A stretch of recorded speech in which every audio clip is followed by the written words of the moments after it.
Bismillahirrahmanirrahim. Assalamualaikum warahmatullahi wabarakatuh. Alhamdulillahi rabbil alamin. Wassalatu wassalamu ala rasulillahil karim Nabiyyina Muhammadin wa ala alihi wa sahbihi wa dhurriyyatihi wa ummatihi ila yaumiddin wa ba'du.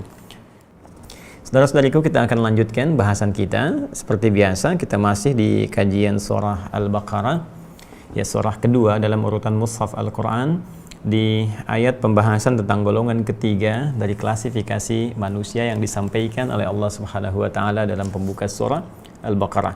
Tidak jenuh saya mengingatkan kepada kita semua, untuk diri saya pribadi pun demikian dengan kita semua, agar kita bisa berintrospeksi, mengukur diri dari tiga golongan yang diungkap oleh Al-Quran dalam pembuka surah Al-Baqarah ini. Di manakah posisi kita khususnya dalam setiap pekan kita lihat, terlebih pada kesempatan malam hari ini dalam waktu Indonesia bagian Barat.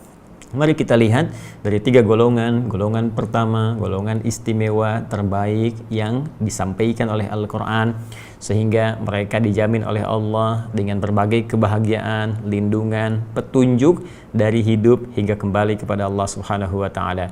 Ulaika ala hudam mir rabbihim wa ulaika humul muflihun. Demikian di ayat kelima surah Al-Baqarah yang menutup dari penjelasan golongan yang pertama ini. Mereka lah golongan takwa yang selalu melatih dirinya untuk meningkatkan iman dengan memperbanyak amal saleh. Ya, hudal lil muttaqin. Allah akan berikan petunjuk pada golongan pertama, yaitu golongan orang-orang takwa. Bagaimana menjadi takwa? Alladzina yu'minuna bil ghaib, yaitu orang-orang yang senantiasa mencharge imannya. Ya, dia berusaha mengupgrade kembali, menguatkan kembali. Ingat fi'il mudhari, ya. Bukan stuck di satu keadaan saja, tapi selalu ditingkatkan, lebih kuat lagi, lebih kuat lagi, lebih kuat lagi. Dan itu dilatih melalui pendakian amal saleh. Wa yuqimunas shalah, mereka tingkatkan salatnya. Wa mimma razaqnahum yunfiqun, berusaha kemudian masuk pada level amalan naik lagi dari yang standar salat, kan? Salat itu standar. Ya, standar amalan orang beriman itu salat. Karena itu setelah syahadat, salat, asyhadu an la ilaha illallah wa asyhadu anna muhammadar rasulullah, kemudian apa? Wa tuqimus shalah, menunaikan salat. Bahkan Nabi Musa alaihi salam ketika diperintahkan oleh Allah, ya, untuk menguatkan syahadatnya, setelah itu masuk perintah salat. Itu ada di Quran surah ke-20 Thaha ayat ke-14. Ya, innani anallahu la ilaha illa ana fa'budni wa aqimis salata li dzikri. Ya, sungguh aku tegaskan, hanya akulah Allah, Tuhan, tidak ada Tuhan yang layak dipertuhankan dan disembah kecuali aku. Ya, maka sembahlah aku, kata Allah, dan cara menyembahnya tunaikan salat. Ya, supaya tetap ketersambungan, keadaan tersambung dengan aku, kata Allah Subhanahu wa taala. Jadi salat itu standar yang menunjukkan keimanan seseorang. Jadi kalau ada orang beriman, mengaku beriman tapi nggak pernah mau sholat, maka level keimannya di bawah standar dan patut dipertanyakan. Ya, karena itulah nanti yang standar itu kan jadi ukuran. Karena itu sholat menjadi ukuran amalan-amalan lain, baik saat di dunia, terlebih saat dihisab di akhirat nanti. Ya, idza salahat salahat sa'iru amali wa idza fasadat fasadat sa'iru amali. Ya, inna awwala ma yuhasabu bihil abdu yaumal qiyamati as-shalah. Nabi menyampaikan bima makna, sungguh amalan pertama yang dihisab oleh Allah Subhanahu wa taala dari setiap hamba adalah salatnya. Ya, jika salatnya itu baik, maka akan berpengaruh baik kepada amalan yang lainnya. Jika buruk salatnya, maka ini jadi pertanda utama yang akan menentukan bahwa amalannya bermasalah yang lainnya. Ya, karena itulah mohon izin, kalau kita ingin naikkan level takwa kita, salatnya pun naikkan dari yang fardu tambah dengan sunnah, naikkan di atas standar, kan? Setelah itu amalannya apa? Infak, kemudian apa lagi? Berinteraksi dengan Al-Quran, walladzina yu'minuna bima unzila ilaik, ya. Kemudian wama unzila min qablik, menghargai, ya, perjuangan dan tugas para nabi-nabi sebelumnya. Kemudian setelah itu apa? Wabil akhirati hum yuqinun, dan mencari orientasi akhirat. Nah, saya mau katakan begini, kalau setiap kita bertemu dalam kajian Aqsa ini, coba kita koreksi, ya, evaluasi diri, karena ini masih punya kesempatan, masih hidup. Ya, kalau kita sudah di penghujung kehidupan, sulit lagi kemudian mempertahankan, bahkan kita berupaya untuk mengupgrade amalan-amalan yang tadi disampaikan. Dan sekarang Allah perlihatkan kepada kita betapa mudah kemudian bukan hanya kelahiran. Dulu orang menunggu kelahiran, alhamdulillah. Sekarang kematian itu hampir tiap hari disaksikan. Dilihat dengan mata, beritanya dibaca, kemudian didengar suaranya, ya, bagaimana berita menyampaikan kepada kita, ini sekian wafat, sebabnya demikian, ini sebabnya demikian. Semua sebab itu menuju pada titik yang sama-sama wafat. Sama-sama kembali kepada Allah Subhanahu wa taala dan sama-sama tidak punya peluang untuk menambah amalannya lagi.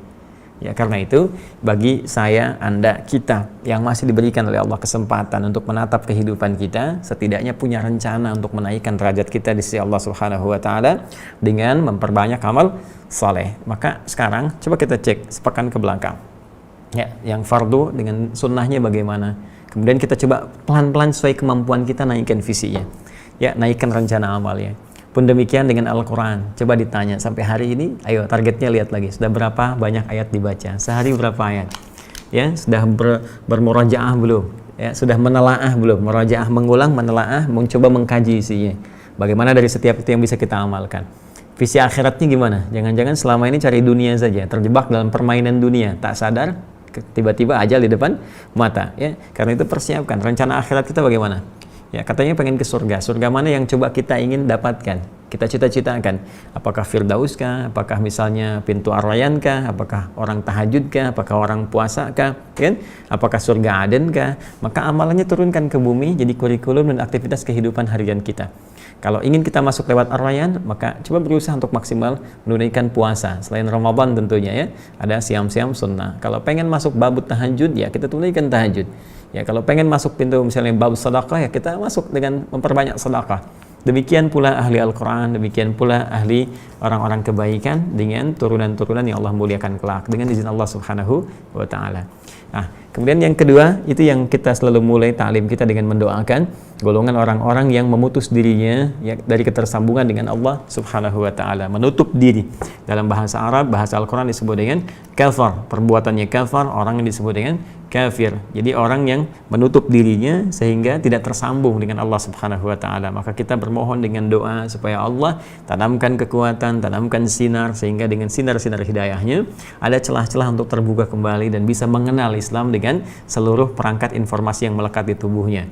Baik dengan pandangan bisa menatap nilai-nilai kebaikan orang sholat, telinga bisa mendengar azan, mendengar tausiah, mau kemudian belajar, membandingkan. Islam tidak pernah menawarkan paksaan.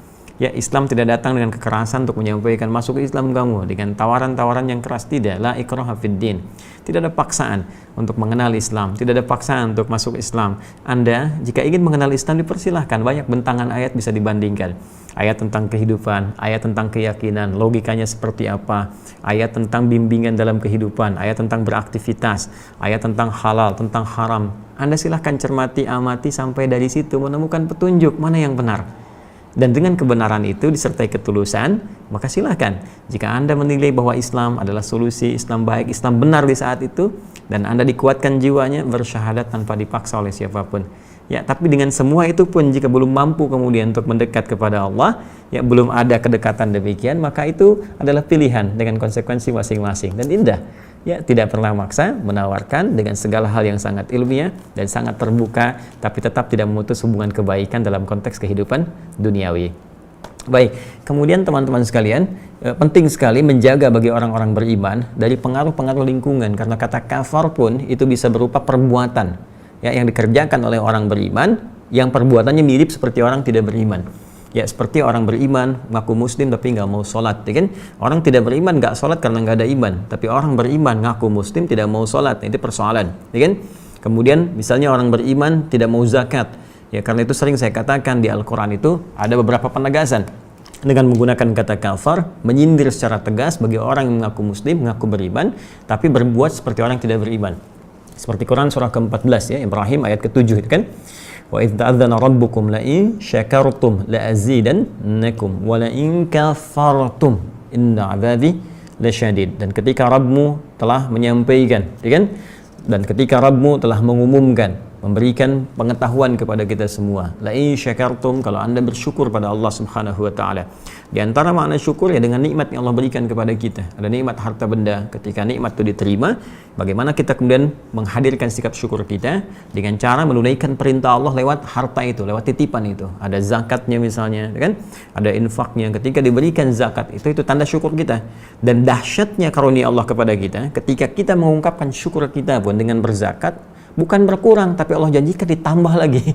Lazidannakum, malah ditambah lagi. Tambah, karena Allah telah memberikan rasa kepercayaan kepada kita yang sanggup mengelola harta itu dengan benar. Jadi begitu kita punya kesanggupan, diberikan. Ya, dan itu akan jadi manfaat harta itu dan menjadi bekal kehidupan yang baik bagi kita saat kembali kepada Allah di akhirat nanti.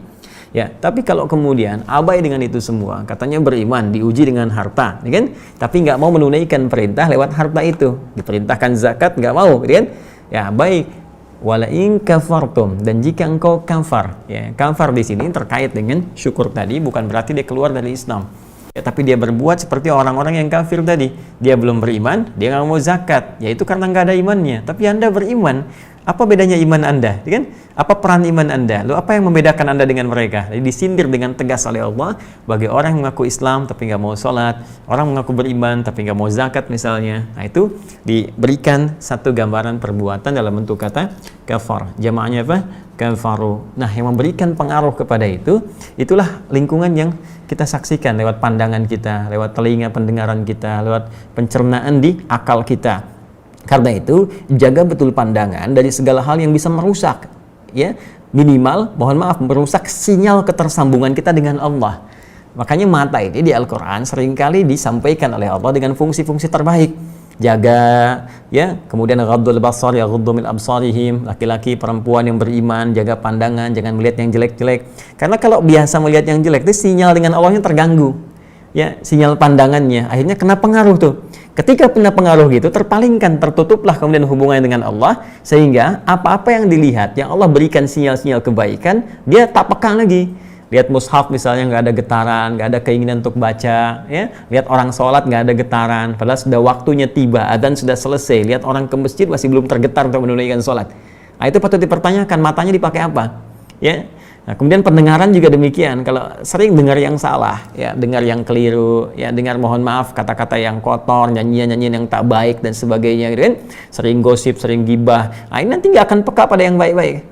Ya, dengar bacaan Quran alergi, dengar azan marah-marah, dengar yang baik-baik nggak suka. Ya, diarahkannya kepada yang buruk saja. Ini berbahaya. Pun demikian, kalau akal seringkali digunakan untuk mencerna yang tidak baik, ya, sering hanya mikirkan dunia saja, ngitung-ngitung sesuatu, merencanakan hal bahkan yang tidak baik. Nanti ketika dibawa kepada suasana yang baik, ya, rencana untuk bangun masjid nggak bisa, ya, nolak, gitu kan. Rencana bangun madrasah, alergi. Ditempatkan dimanapun, ya, baik itu punya harta, punya kedudukan, punya macam-macam, tapi kalau akalnya nggak pernah dilatih untuk mendekat kepada Allah, maka keputusan-keputusan, kebijakan-kebijakan, dan ya, putusan-putusan yang dilahirkan lewat apa yang Allah titipkan kepada kita, baik ilmu, harta, atau kedudukan, itu tidak akan mampu digunakan pada nilai-nilai kebaikan tadi, karena terputus. Karena itulah sindirannya sangat halus dan tajam. Khatamallahu ala qulubihim wa ala sam'ihim wa ala absarihim ghishawah. Itu di matanya ada penutup tuh, ya, di telinganya ada penutup tuh, ya, penyumbat. Kemudian di hatinya pun itu karena sering digunakan pada perbuatan maksiat, terkunci pada nilai-nilai kebaikan. Ya, dan dapat ancaman walahum adzabun azim. Itu ancaman itu untuk menggugurkan semua tadi supaya kita taubat kembali lagi pada jalan yang benar. Karena itu bagi orang-orang beriman, jaga pandangan, dijaga, kan? Nah, Allah bukan ingin memberikan batasan untuk melihat kepada kita, tapi ingin mengarahkan penglihatan selalu terarah pada yang baik. Karena mata ini mulia, pendengaran ini mulia, akal ini mulia, bahkan yang tidak dipunya hewan itu akal. Jadi jangan sampai manusia turun status seperti hewan. Karena itu dijaga oleh Allah Subhanahu wa taala supaya akal ini sempurna menunjukkan nilai kemanusiaannya. Jangan turun status menjadi hewan atau di bawah hewan, ya, dalam tanda petik, ya. Jangan turun status seperti hewan atau di bawah hewan. Hewan tidak punya akal, ya, manusia bisa di bawah hewan, balhum adall. Kenapa? Karena hewan pun yang tidak punya akal tidak mengerjakan itu. Masa manusia mengerjakan itu? Ya, mohon izin, ya. Contoh misalnya, pernah dengar nggak sapi betina aborsi? Tidak kan? Pernah dengar nggak kambing betina aborsi? Kan tidak. Kambing nggak pernah aborsi, sapi nggak pernah aborsi. Kenapa manusia bisa aborsi? Menggugurkan janin itu akan ditanya loh. ya, wa idzal mau'udatu su'ilat bi ayyi dzambin qutilat, dan ketika bayi-bayi yang terlahir itu ya kemudian dibunuh, ya mereka kemudian dimatikan, mereka kemudian tidak diberikan kesempatan untuk terlahir, ya ajalnya tiba tapi cara manusia memperlakukan itu yang disoal Allah Subhanahu wa taala. Ya, apa yang terjadi? Bi ayyi dzambin qutilat, mereka kemudian akan ditanya di akhirat nanti sampai mereka berkata, mengadu kepada Allah Subhanahu wa taala, ya Allah, dosa apa sampai perempuan ini membunuh saya? Dosa apa sampai laki-laki ini kemudian membunuh saya? Ya, dulu Firaun, sefiraun-firaunnya, ya dalam tanda petik, Firaun, sefiraun-firaunnya itu nunggu dulu. Ya, perempuannya, ibunya lahiran, anaknya keluar, nunggu dulu dilihat. Laki-laki apa perempuan? Kalau perempuan masih sempat dia bebaskan. Laki-laki dieksekusi.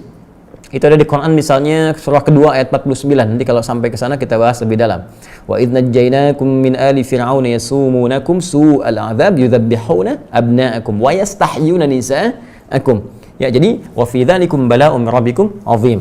Kata Allah, ya, kami selamatkan dulu Musa dan para pengikutnya, ya kan? Bagaimana kami selamatkan kalian semua dari kekejaman Firaun. Gitu, kalau su'al azab itu kalau ada siksaan yang keji, ini yang keji kata Allah tuh. Yang paling keji itu ini. Ya, perempuannya sedang hamil mengandung, kemudian diintai, diawasi ya dan didampingi oleh algojo. Ketika lahir kemudian perempuan dia bebaskan. Kalau laki-laki dia sembelih di hadapan ibu yang baru melahirkannya. Itu disebut oleh Al-Qur'an sebagai siksa yang paling keji. Nah, manusia sekarang perhatikan baik-baik. Ini sangat jauh dari Firaun. Ya, sangat jauh. Firaun sefiraun-firaunnya itu masih menunggu bayinya lahir, perempuan bebas. Manusia sekarang dia nggak peduli lahir laki-laki atau perempuan. Bahkan dalam kandungan pun janin harus dihabisi ya, dalam kondisi-kondisi yang tertentu yang sekarang bahkan kita dengar beritanya. Maka demi Allah saya katakan dosa yang sangat besar. Dosa yang sangat besar. Itu dokternya, bidan yang terlibatnya, orangnya dan sebagainya. Kalau dengan sengaja menggugurkan kandungan tidak ada yang dibenarkan oleh syariat, oleh syar'i ya, bukan karena misalnya ada satu bahaya tertentu, karena kondisi tertentu yang dikonsultasikan baik pada dokter, pada ulama dan memang dibenarkan hal demikian, maka di luar itu semua adalah dosa yang dipertaruhkan di hadapan Allah Subhanahu wa taala dengan luar biasa, sampai janinnya bicara kepada Allah, yaitu ya Allah, dosa apa aku sampai dihabisi oleh orang-orang ini sebelum aku tumbuh dengan izinmu ya Rabbal Alamin. Nah teman-teman sekalian, karena itu jaga diri kita baik-baik dari semua hal demikian. Dan golongan ketiga ini yang juga tidak kalah bahayanya, bahkan golongan ini memiliki porsi yang cukup banyak di surah Al-Baqarah pada awal pembukanya, dari ayat ke-8 sampai dengan ayat 20. Itu pun baru muqaddimahnya, karena detailnya nanti akan disampaikan kembali, baik dari ciri-cirinya, perbuatannya di masa Nabi mereka bagaimana, kemudian cara kita berinteraksi dengan mereka seperti apa, dan obat yang sesuai untuk mengembalikan mereka pada jalan yang benar, sampai diberikan satu surah untuk menerangkan tentang keadaan mereka, yaitu surah Al-Munafiqun, surah yang ke-63 itu. Golongan ketiga, golongan orang-orang munafik yang terkontaminasi oleh sifat nifak. Kita telah bahas di ayat ke-8, 9, 10 ya, kemudian 11, 12 dan 13. Hari ini kita akan masuki pada ayat yang ke-14-nya. Saya ingin tegaskan, bahkan orang munafik yang sangat dikecam oleh Al-Qur'an, sifat-sifatnya yang tidak biasa itu, ya, sifat-sifatnya yang sangat dicela itu, dalam kondisi nifak pun, ya, terkontaminasi penyakit nifak sehingga menjadi munafik, maka dia masih berhak mendapatkan hidayah Allah Subhanahu wa taala. Perhatikan di sini saya ingin tegaskan bagaimana rahmannya Allah. Ya Rahman, ya Rahman, dengan nilai kasih yang sangat luar biasa. Orang kafir dapat hidayah, orang munafik masih dapat hidayah. Ternyata penjahat sejahat-jahatnya pun masih dapat hidayah. Dan tinggal pilihan mau kembali atau enggak, ya. Pemabuk, pembunuh, pezina dan sebagainya masih ada pilihan untuk kembali jadi baik. Ya, tinggal kita bagaimana menguatkan jiwa kita untuk kembali jadi orang baik. Jadi kalau bisa menjadi saleh, dan itu hak kita untuk saleh. Kenapa memilih salah? Ya, karena itu penting bagi kita untuk menatap kehidupan kita dengan baik, dengan bijak, teman-teman. Sebelum nyawa sampai di kerongkongan, kita masih punya hak dan bisa menuntut hak kita itu lewat ikhtiar kita. Tuntutlah kesolehan kita lewat ikhtiar kita. Buktikan kita masih punya peluang. Ya, jangan dengarkan kemudian bagaimana manusia berkomentar, ya, bagaimana kemudian setan mengarahkan mereka untuk memberikan pengaruh sehingga menghambat kita untuk bertobat, berbuat lebih baik dari sebelum-sebelumnya. Kita punya hak, Anda punya hak, saya punya hak. Jadi kalau ada orang mengatakan kamu ini napi, kamu mantan, kamu pembunuh, ya itu cuma kata-kata saja. Kita masih punya hak untuk balik jadi lebih baik. Tidak semua, ingat baik-baik teman-teman sekalian, tidak semua manusia itu. Bahkan kita bisa katakan sepanjang masih manusia, kalau dia bukan nabi, bukan rasul, pasti pernah berbuat salah dalam hidupnya. Ya, tinggal pilihan bagaimana kita memperbaiki kesalahan itu sehingga kembali pada jalan yang benar, jalan yang baik. Seperti itulah Allah masih berikan kesempatan pada orang-orang munafik pun untuk kembali dengan mengingatkan mereka. Karena itu di ayat 11, wa idza qila lahum la tufsidu fil ard, jika dikatakan pada mereka, itu kan? Di ayat ke-13, wa idza qila lahum aminu, jika dikatakan pada mereka, ayat 11 ya, jangan berbuat kerusakan. Ayat ke-13-nya, ayo beriman seperti orang-orang beriman dengan benar. Saya sayang kepada kalian semua. Katanya punya iman, gunakan imannya. Ini pertaruhan kita di hadapan Allah. Jadi masih ada pengingat. Ya, hanya kadang-kadang kalau memang penyakitnya sudah terakumulasi dalam jiwa mereka, dalam hati mereka, kadang-kadang responnya datang dengan cara yang tidak menyenangkan atau bahkan dengan celah-celahan, ya sampai mereka mengatakan apakah kami harus beriman seperti orang-orang yang bodoh, ya. Jadi orang beriman itu disebut orang bodoh, orang yang sholat orang bodoh, menghafal Quran orang bodoh, orang zakat orang bodoh, ya kan? Nah, ini artinya masih terakumulasi penyakit dalam dirinya. Tapi dalam kondisi itu pun tetap dia masih punya peluang untuk kembali bertaubat sepanjang nyawanya belum sampai ke kerongkongan. Nah, kita sekarang ingin tambahkan kembali bagaimana karakteristik orang-orang munafik ini yang ketika dinasehati di depan kita, kadang-kadang bisa mendengar tapi dengarnya responnya dengan cara yang tidak menyenangkan atau kembali dalam keadaan yang tidak disukai oleh Allah Subhanahu wa taala. Sekarang kita akan teruskan pada ayat yang ke-14 untuk mengenal lebih jauh karakteristik mereka ketika tidak sedang bersama kita. Di bagaimana ketika bersama kita, kalau dinasehati kemarin kan sudah, ya, ayat 11 sampai dengan ke ayat ke-13. Ini kalau kita menemukan ada tanda-tanda kemunafikan, ya, ciri-ciri orang munafik yang disampaikan Nabi sallallahu alaihi wasallam di pertemuan lalu telah saya bahas juga, ya. Di antaranya idza hadatsa kadzdzaba, jika berbicara seringnya dusta, ini kan. Jika diberikan amanah wa idza tu'mina khana, seringkali menyalahi, gitu kan. Wa idza wa'ada akhlafa, kalau berjanji mengingkari. Itu kan tanda-tanda dasar. Tapi yang paling berbahaya kalau terkumpul itu semua, kemudian mohon maaf sekali masuk ke dalam jiwanya, mengaruhi dengan kotor, bahkan puncaknya bisa menyoal agamanya sendiri. Katanya muslim tapi menyoal nilai-nilai keislaman, katanya beriman tapi menyoal orang-orang yang beriman. Dan kalau dinasehati, kemarin kita sudah katakan, kalau terkontaminasi virusnya semakin banyak, virus nifaknya, dinasehati itu bisa balik, ya, balik ngeles, tapi ngelesnya dengan cara yang tidak berfaedah, seperti jangan merusak, kami ini kan sedang mengajukan perbaikan, menampilkan kebaikan-kebaikan. Ya, ayolah beriman seperti yang lain. Mereka itu cuma orang bodoh saja. Bahasa dulu seperti itu. Ya, sufaha safi. Sekarang kosakatanya bisa banyak. Ya, dengan kata-kata yang saya pun sulit untuk mengungkapkannya. Kadang-kadang olok-olok, gitu kan. Kadang-kadang ya disebut sebagai pengikut-pengikut orang zaman dulu dengan kalimat-kalimat yang tak pantas dan sebagainya. Dan menariknya keluar dari orang yang mengaku beriman. Ini jadi persoalan. Jadi ini tafsir, kondisi yang bisa kita lihat itu tafsir terbaik dari apa yang telah Allah sampaikan. Artinya benar terjadi. Tapi itu pun tetap tidak menghambat mereka untuk mendapatkan hidayah. Jadi kalau kita masih bisa punya waktu, keadaan, kesempatan mendoakan, kita doakan. Kita doakan supaya dalam kondisi-kondisi tertentu mereka mau kembali dan mendekat kepada Allah Subhanahu wa taala. Baik, ya? Makanya saya sering katakan, kalaupun ada yang ditugaskan untuk menyoal, misalnya taruhlah ceramah saya atau yang lainnya, baik disuruh bikin komen yang jelek atau disuruh provokasi atau disuruh misalnya mengganggu jaringan dan sebagainya, tapi saya masih bersyukur. Kenapa? Karena memang ditugaskan untuk dengar ceramah, minimal mungkin dari 1-2 kalimat ada yang sampai ke jiwanya, sehingga dengan itu bisa memutuskan kembali untuk mendekat kepada Allah Subhanahu wa taala. Tetap masih ada celah mendapat cahaya dan ada jalan mendoakan supaya kita sama-sama baik. Dunia tak dapat sekarang, besok bisa kita cari. Tapi iman hilang sekarang, sulit dipertaruhkan untuk kembali. Ya, mari kita lihat sekarang karakter yang ketiga. Ya, setelah 1-2 kita bahas, satu tentang bagaimana keadaan penyakit di hati, kedua saat dinasihati. Sekarang kita lihat bagian yang ketiganya. Ayat ke-14 sampai dengan ayat ke-15. Masih saya gunakan tafsir Quranul Azim Al-Imam Ibnu Katsir rahimahullah. Nanti insya Allah seperti saya sampaikan, kalau kita sudah selesaikan dulu yang ini, untuk perbandingan kita bisa juga komparasikan dengan tafsir-tafsir yang lainnya, yang sesungguhnya kalau saya terangkan itu sudah saya masukkan, ya, dengan izin Allah Subhanahu wa taala. A'udzubillahi minasyaitonir rajim. Bismillahirrahmanirrahim. Wa idza laqul ladzina amanu qalu amanna wa idza khalau ila syayatinihim qalu inna ma'akum innama nahnu mustahzi'un.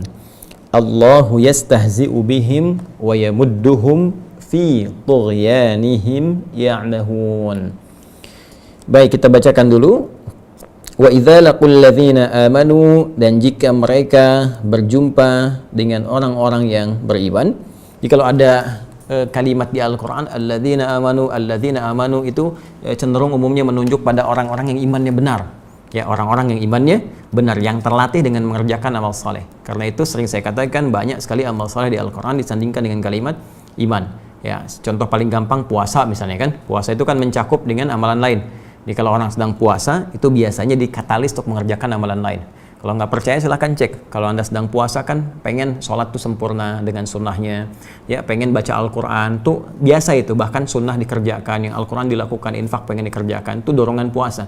Karena itu puasa jadi satu-satunya di antara jalan bagi hamba beriman untuk bisa meningkatkan kualitas takwanya untuk mengerjakan amalan-amalan lain. Jadi kalau Anda senang puasa, itu mempercepat kita meninggalkan maksiat sekaligus mengangkat derajat kita dengan beramal saleh.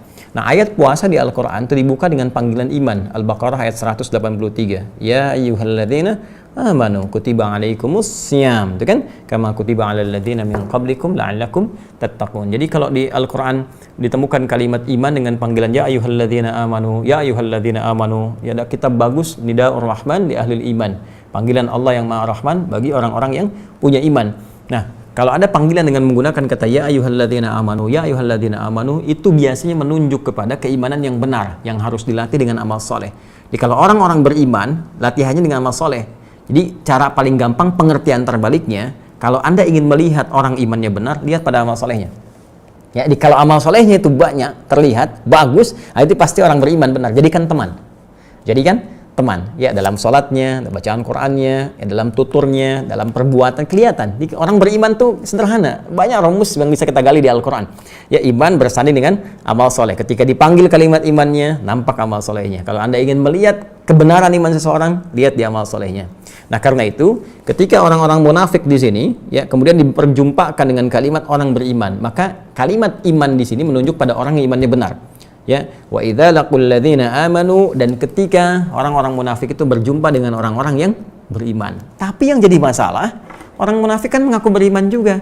Kenapa di sini perjumpaannya diparadokskan dengan orang-orang beriman? Itu persoalan besar. Ya. Jadi kalau kita misalnya tuliskan di sini, keluarkan di ayat ke-14 ya. Quran surah kedua, ayat yang ke-14, masih tentang golongan ketiga. Golongan ketiga, golongan orang munafik. Nah, ini dia poinnya. Allah berfirman, ya, wa idza, saya tulis cepat pakai ruk'ah saja. Wa idza laqul ladzina amanu. Ya kan? Lihat baik-baik teman-teman sekalian. Sampai di sini dulu ya. Nanti kita teruskan analisis yang lainnya. Kita baca sebentar dengan terjemahan biasanya. Wa idza, mohon maaf saya harakati supaya mudah diketahui. Laqul ladzina amanu, dan jika, wa itu artikan dan, idza itu jika, idza jika, ya idza jaa nasrullahi wal fath, jika telah datang pertolongan Allah dan segala kemenangannya, ya. Dan idza, kalau ada idza itu jika, dan jika. Laqul ladzina, laqu-nya itu ini subjeknya mereka. Mereka di sini orang munafik. Jika mereka, ya kan?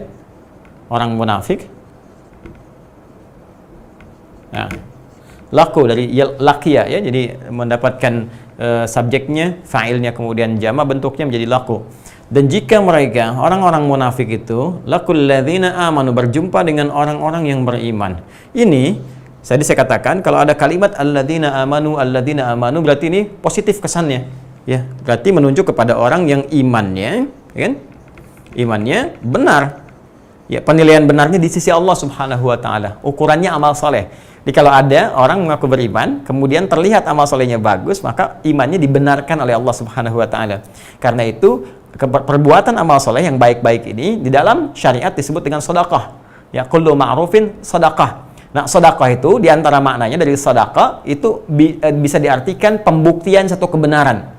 Ya, pembuktian itu kebenaran. Jadi banyak artinya. Ya, sedekah itu bisa jujur, karena itu kejujuran disebut dengan siddiq. Ya, pembenaran juga bisa, ya, sesuatu yang membenarkan sebuah keyakinan. Jadi kenapa disebut sedekah? Amalan itu, perbuatan baik itu untuk membuktikan kebenaran iman.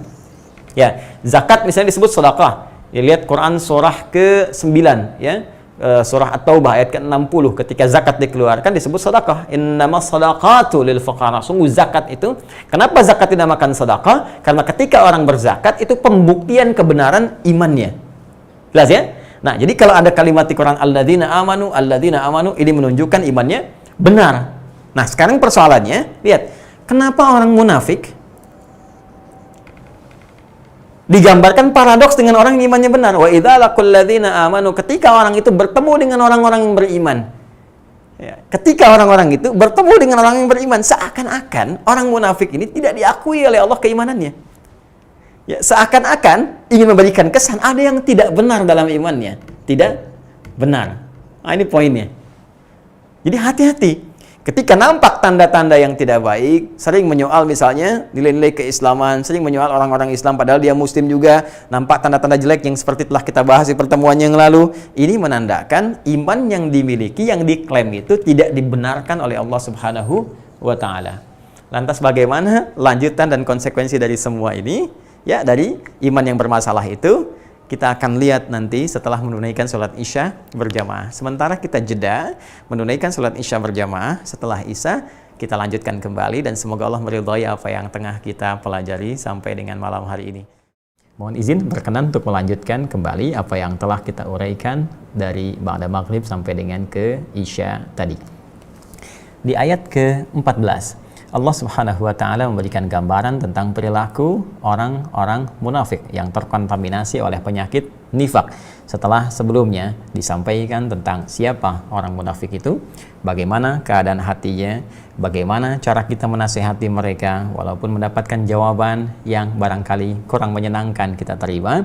Dan saat ini kita akan masuk pada pemaparan Al-Quran tentang keadaan mereka ketika bersama orang beriman dan ketika tidak sedang menyertai mereka. Bagaimana Al-Quran menyampaikan? Kita telah menyimak tadi sebagian dari paparan potongan ayatnya. Allah berfirman di Quran surah kedua Al-Baqarah ayat ke-14, kita bacakan kembali. A'udzubillahi minasyaitonirrajim. Wa idza laqul ladzina amanu qalu amanna. Wa idza khalau ila syayatinihim, ya, wa idza khalau ila syayatinihim qalu inna ma'akum innama nahnu mustahzi'un. Kita tadi telah uraikan teman-teman sekalian, ada yang sangat menarik. Pertama, Al-Qur'an mengungkapkan diksi yang penting bagi kita semua untuk menghadirkan perhatian yang dalam.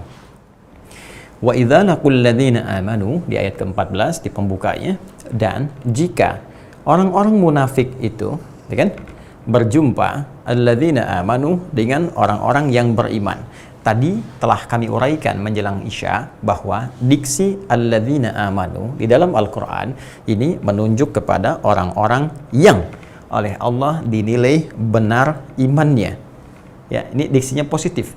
Jadi kalau ada kalimat amanu, alladzina amanu, ya ayyuhalladzina amanu, ya ayyuhalladzina amanu, ini adalah panggilan, ya, kepada kalangan orang-orang beriman sekaligus menetapkan kebenaran imannya yang dapat terlihat melalui amal solehnya.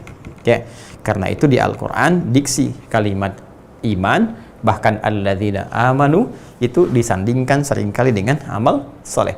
Yang paling biasa kita hafalkan, ya kan, surat paling favorit selain An-Nas, Al-Falaq, Al-Ikhlas, ya, bukankah Al-Asr, Quran surah 103 itu juga favorit kan? Wal asr innal insana lafi khusr illa alladzina amanu wa amilus shalihat.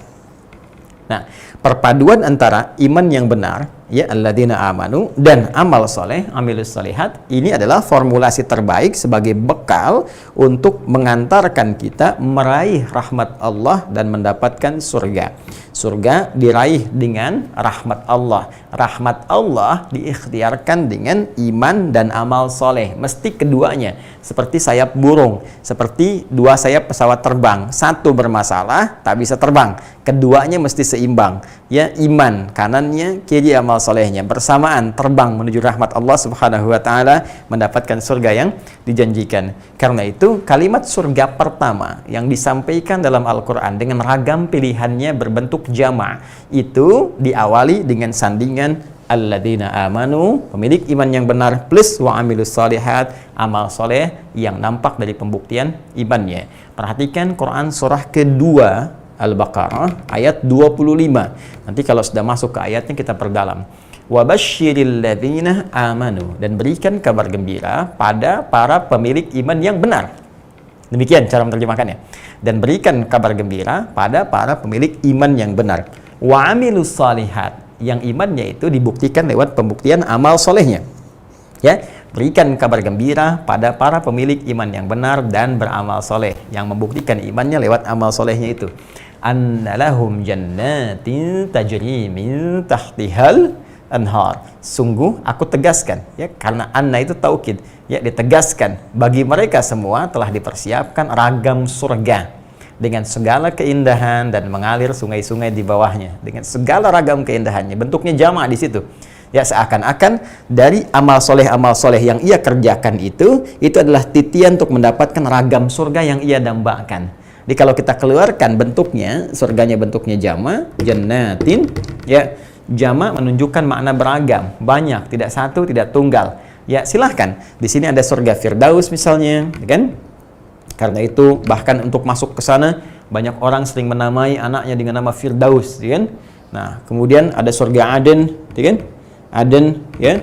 Bahkan pun demikian, ada yang ingin masuk ke situ anaknya sampai dinamai Aden, ya, Aden. Ada pemain Chelsea namanya Eden Hazard, gitu kan? Dulu di Madrid dia, ya, apa kebalik? Wallahu a'lam ya. Mending saya pernah dengar. Kemudian Firdaus itu Aden, dari Aden, kan? Adnan itu Aden, ya.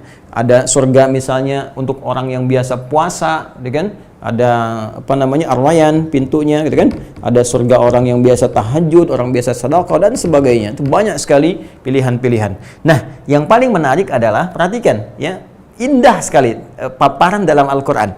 Formulasi tawaran surga ini dengan beragamnya itu kemudian diukur dengan peningkatan amal soleh sesuai dengan harapan ini.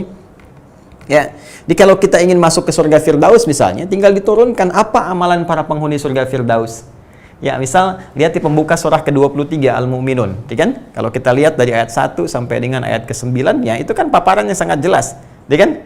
Ya, qad aflahal mu'minun alladzina hum fi salatin khashi'un, sampai ke kalimat, perhatikan diksi Al-Qur'annya, ulaika humul warithun alladzina yarithunal firdausa hum fiha khalidun. Mereka itulah para pewaris surga Firdaus. Jadi, calon penghuni surga Firdaus yang tengah beraktivitas di bumi. Masya Allah, ya kan? Siapa mereka? Itu yang mengerjakan amal solehnya, runtut sampai ke pembuka ayatnya, Quran surah Al-Mu'minun itu. Salatnya rajin dijaga, meninggalkan perbuatan yang sia-sia, zakatnya ia penuhi, meninggalkan perbuatan yang tidak terhormat dan sebagainya. Ya kan? Itu rinciannya. Maka ketika hidup di bumi, ya sudahlah, nggak usah sulit-sulit. Ini aja yang dikerjakan. Kalau pengen ke surga Firdaus. Kalau harapannya ke surga Firdaus, turunkan aja amalannya. Ini yang diistiqomahi. Ya, konsisten, komitmen mengerjakan amalan-amalan itu. Jadi apapun kita, ya. Jadi pejabat yang senang sholat misalnya kan, tepat waktu ditunaikan, menjauhi perbuatan yang tidak baik, jauhi perbuatan yang tidak terhormat. Jadi hartawan pengusaha demikian, ya kan? Jadi pelajar demikian, mahasiswa demikian, jadi ustadz demikian, turunkan. Pengen ke surga Aden apa misalnya amalannya, turunkan di sini. Ar-Rayyan apa, yang seluas langit dan bumi apa, terus. Ya. Nah, ini teman-teman sekalian yang bisa kita keluarkan. Ini kombinasi antara iman yang benar dengan amal saleh. Karena itu, ketika Anda mendapatkan kalimat alladzina amanu, itu adalah gambaran kebahagiaan, panggilan nida'ur rahman, Allah yang Maha Penyayang untuk menawarkan kepada kita ragam surga yang telah ditampilkan dengan kebenaran iman yang Allah telah tanamkan dalam jiwa kita. Karena itu, sahabat-sahabat Rasulullah SAW, jika mendengar ayat Al-Quran turun dengan pembukaan ya ayyuhalladzina amanu, maka semua gembira, seakan-akan yang tengah dikerjakan semuanya ditepikan keseluruhannya untuk mendengar apakah firman Allah yang akan disampaikan ini, yang memberikan kabar gembira tentang kekuatan iman mereka sekaligus jaminan bagi surga yang telah dijanjikan. Jadi mereka nunggu tuh. Ya, dan mereka akan katakan sami'na wa ata'na. Kami akan dengar, kami akan taati apapun yang Allah perintahkan kepada kami. Karena itu sudah mereka, ya, if'al, kerjakan, mereka lakukan, la taf'al, ya, tinggalkan, mereka jauh itu semua dengan harapan ridha Allah mereka dapatkan. Ini yang mau saya tekankan, ya. Poin ini, berbahagialah kalau kita masuk ke sini, tinggal diukur ada nggak ininya. Ya, kalau ininya ada, kita bisa maksimalkan, maka berbahagialah. Ayat-ayat ini sedianya untuk kita, ya hamba-hamba Allah dengan izin Allah Subhanahu wa taala. Nah, apa yang jadi persoalan? Yang jadi persoalan adalah ketika orang-orang munafik ini itu dikontrakkan oleh Allah secara langsung. Ya kan? Perhatikan kalimatnya, wa idza laqul ladzina, ketika orang-orang munafik itu, ya, dan jika orang-orang munafik itu berjumpa dengan orang-orang yang imannya benar. Nah, kalau ini dikontrakkan, ya, mereka berjumpa dengan orang-orang yang imannya benar. Artinya apa? Mafhum mukhalafah, pengertian terbaliknya, ini orang munafik, ini imannya nggak benar. Ya, imannya nggak benar. Dan inilah dahsyatnya Al-Quran. Adilnya Allah di sini. Allah tidak mengatakan langsung, ini orang nggak beriman. Karena lisannya aku beriman. Nanti dia menyoal Tuhan, saya beriman kok Allah. Nah, kalau orang-orang yang memang mengaku tidak beriman, langsung redaksinya. Ini kafir, ini tidak beriman. Sederhana, selesai. Ya kan? Baik, tapi pernyataannya ketika disampaikan, ya, diksi kalimatnya dengan mengatakan orang-orang munafik, dan ketika mereka berjumpa dengan orang-orang yang imannya benar, ini ingin menunjukkan bahwa mereka memang mengklaim beriman. Di lisannya mengatakan, saya beriman, saya Islam kok, cuma imannya bermasalah. Ada penyakit. Ya kan? Di mana penyakitnya? Balik ke ayat 10. Karena iman itu keyakinan, keyakinan ada di hati, hati disebut dengan qalbun, jamaknya qulub. Ya kan? Ayat 10 mengatakan fi qulubihim marad, di hati mereka ada penyakit. Jelas ya? Karena itu imannya cuma nyampe lisan. Perhatikan betul ya apa yang saya uraikan, karena nanti kalau kita bikin tabel atau urutan-urutannya akan nyambung satu dengan yang lainnya, ya. Pelan-pelan kita uraikan. Di orang munafik itu, nah, imannya cuma nyampe di lisan. Tidak mengalir, menyambung, dan bersemayam dalam jiwa mereka, dalam hatinya, dalam kolbunya, nggak nyampe ke kolbu nih, ya, cuma nyampe lisan aja, cukup di lisan, ya. Ketika mereka mengatakan asyhadu an la ilaha illallah, asyhadu anna muhammadar rasulullah, muslim, beriman, di lisan, nggak nyampe ke hati, ya. Sedangkan hati, kolbu itu pusat keyakinan. Kalau sudah yakin di sini, maka ini akan digerakkan seluruh tubuh. Anda kan kalau sudah yakin dengan sesuatu hal, itu pasti semua diperintahkan untuk mengerjakan sesuatu. Coba, kalau Anda misalnya dikatakan, hei, disampaikan ke kita informasi yang sangat yakin, valid. Besok nanti khutbah Jumat misalnya di tempat A, ustadznya si fulan, ya. Nanti Anda misalnya dapat informasinya benar, sampai ke hati Anda, yakin Anda, itu diperintah kaki Anda, tangan Anda pengen ke sana, pengen berangkat, dan sebagainya. Bisa jadi demikian. Di apapun yang melekat pada jiwa kita telah kita yakini, maka perintahnya jelas ke seluruh anggota tubuh kita untuk mengerjakan. Ya, paham sampai sini? Silahkan cek. Ya, rasa cinta menyemai dalam jiwa, masuk ke dalam hati, cinta pada anak misalnya, maka diperintahkanlah mata untuk menatap dengan lembut, wajah kemudian tersenyum baik, tangan memperlakukan dengan lemah lembut. Karena apa? Karena ada cinta. Cinta di mana? Di hati. Ya kan? Cinta di mana? Di hati. Setiap ada yang di hati, maka keyakinan itu akan memberikan perintah dengan seluruh anggota tubuh kita untuk berbuat atau bertindak seperti yang diinginkan oleh hati. Nah, kalau hatinya bermasalah, ini problem. Ini problem. Nah, orang munafik, imannya cuma sampai lisan, nggak tembus ke hati karena hatinya ada penyakit. Seperti yang saya sampaikan dulu teman-teman sekalian. Ketika cawan hatinya ada penutupnya, seperti ini, ditutup nih begini. Ini penutupnya penyakit. Orang munafik nih, fi qulubihim marad, ada penyakit di hatinya. Maka iman itu susah masuk. Nggak tembus cahaya itu. Ya, nggak tembus. Ini persoalan. Ya, yang jadi persoalan. Karena itu, ingin kita tegaskan bahwa ketika kalimat iman itu cuma sampai lisan, sedangkan fungsi lisan itu hanya untuk bertutur, bicara. Ya, berkata. Jadi memang orang munafik ini kuncinya di lisannya aja, di pembicaraannya aja. Makanya Nabi itu paling khawatir, ya, orang Islam yang munafik, yang pandai bicara. Ini bicaranya itu pandai ngeles, pandai bicara, pandai itu. Tapi yang diarahkan dengan lisannya adalah ukuran-ukuran kemaksiatan, hal-hal yang menjauhkan diri dari Allah Subhanahu wa Ta'ala. Saya ingin katakan, perhatikan betapa dahsyatnya diksi Al-Quran. Satu kata saja itu bisa menunjuk makna yang sangat luas. Jadi orang-orang munafik hatinya bermasalah, karena itu imannya cuma sampai lisan, karena sampai di lisan maka kemampuannya hanya sampai bicara saja. Kalau bicara jago. Makanya kata Al-Quran kadang-kadang kalimatnya memikat, kata-katanya begitu cantik, kata-katanya menarik, coba mengarahkan pada hal yang tidak disukai Allah Subhanahu wa Ta'ala. Quran surah kedua ayat 204. Ya, wa minan nasi may yu'jibuka qawluhu fil hayatid dunya wa yashhadullaha ala ma fi qalbihi wa huwa aladdul khisam. Dan di antara manusia Anda akan saksikan ada orang yang bila berkata begitu mengikat, mengagumkan, kata-katanya menarik, retorikanya begitu cantik, kadang-kadang membawa nama Allah dalam jiwanya padahal dia musuh yang sangat berbahaya. Ya? Wa idza tawalla sa'a fil ardi liyufsida fiha wa yuhlikal hartha wan nasl wallahu la yuhibbul fasad. Tapi kalau dia berpetualang dimanapun tempat yang dia pijak, maka kerusakan yang dia bawa. Sampai-sampai Allah tidak menyukai berbagai kerusakan yang dia tampilkan. Hati-hati. Sedangkan fasad, kerusakan, itu kan pengingat yang pertama kepada orang munafik. Lihat ayat 11. Wa idza qila lahum la tufsidu fil ard. Jika diingatkan, dinasihati pada mereka, jangan berbuat kerusakan, jangan merusak, jangan berbuat ini kotor, ini enggak baik. Ya, qalu innama nahnu muslihun. Tuh, lisannya lagi, ngeles lagi. Enggak kok, ini perbaikan kok. Wah, ini kan kami tampilkan ini kemajuan, atas nama kemajuan, perbaikan. Kebaikan dari mana? Nah, jadi kembali ke sini ya, lisannya. Karena itu jangan heran kalau kemudian sifat-sifat orang munafik, ya action orang munafik itu lebih banyak terdominasi oleh lisannya. Pun demikian, ketika diingatkan pada mereka atau bahkan berjumpa dengan orang beriman, maka yang berperan lisan. Karena lisan tempatnya bicara, maka teruskan ayatnya. Wa idza laqul ladzina amanu, dan bila mereka orang munafik itu berjumpa dengan orang-orang yang imannya benar, qalu, tuh. Mereka berkata, mereka bicara. Karena memang lisan yang berperan, bukan jiwanya. Qalu, oh, inna ma'akum. Ya? Qalu, saya hapus dulu ke bawahnya. Ya. Qalu, mereka berkata, mereka bicara. Karena memang dominasi orang munafik itu ada pada lisannya, perannya banyak di lisannya, ya. Maka mereka berkata, mereka bicara, ya kan? Apa yang mereka sampaikan? Inna ma'akum. Qalu amanna. Baik ya? Mereka berkata, kami pun beriman. Ya, kami bersama kalian. Innama nahnu mustahzi'un. Ya, kami cuma bercanda saja.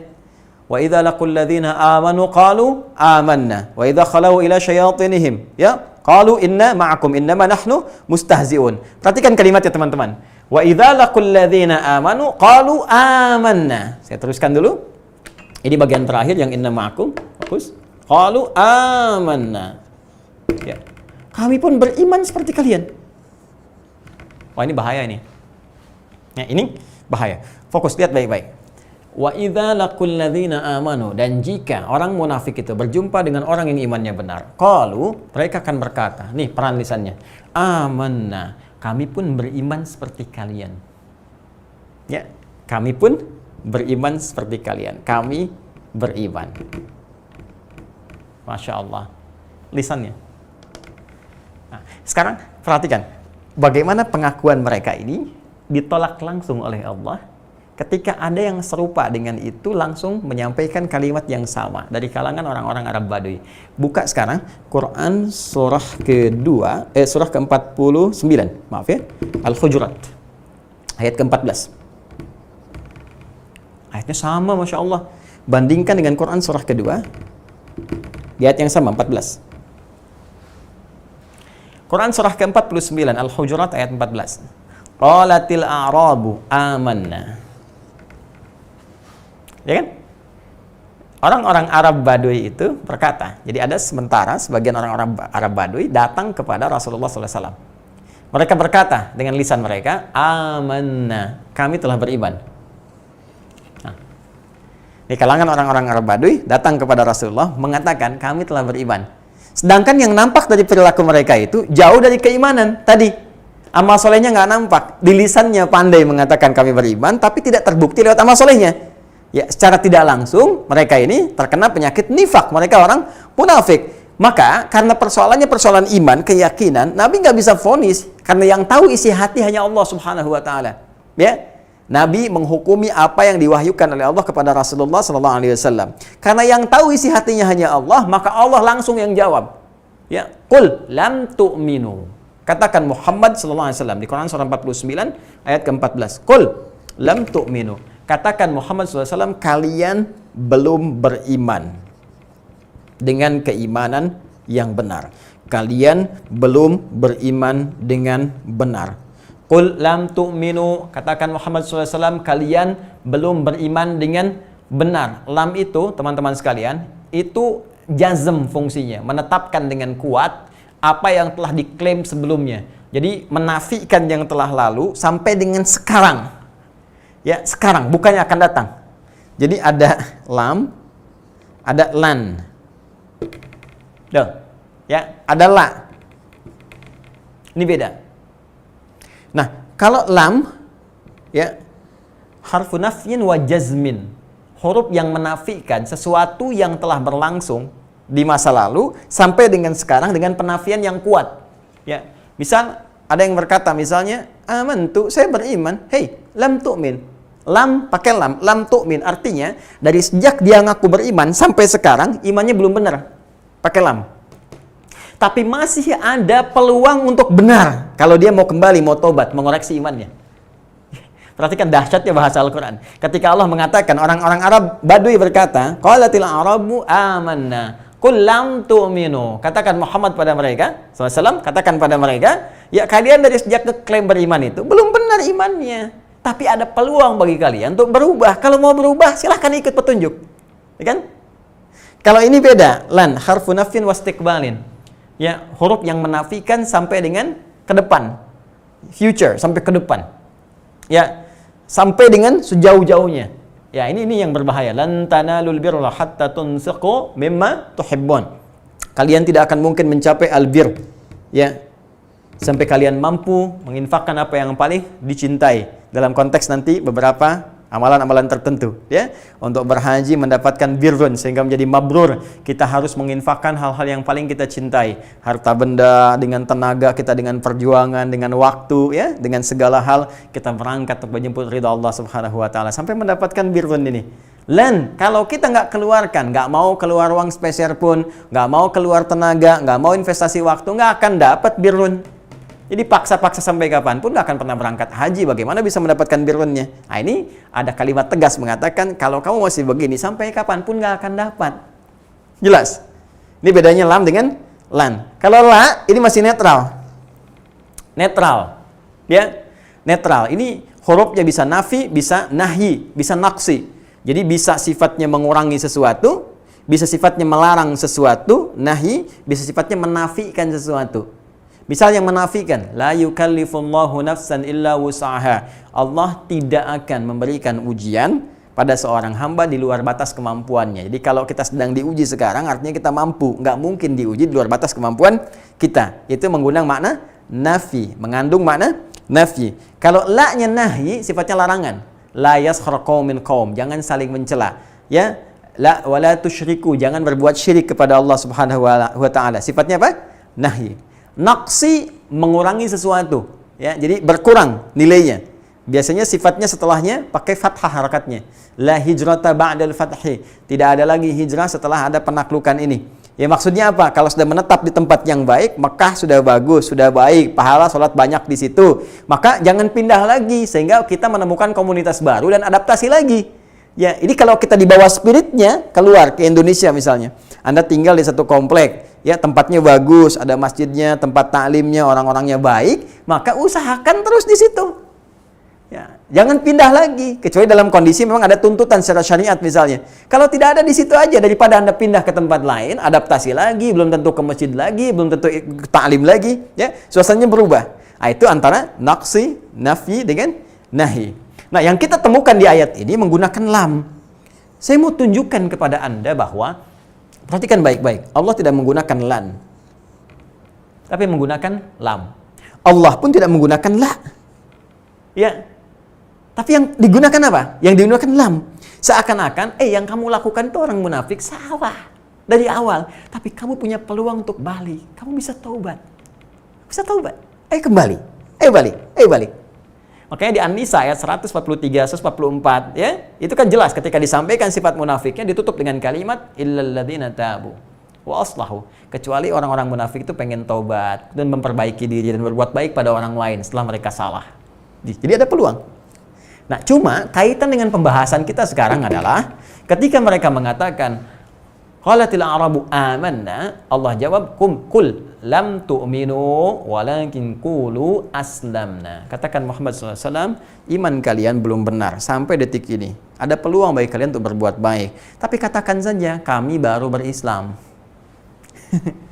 Kami baru masuk Islam dan Islamnya amatiran. Islam amatir.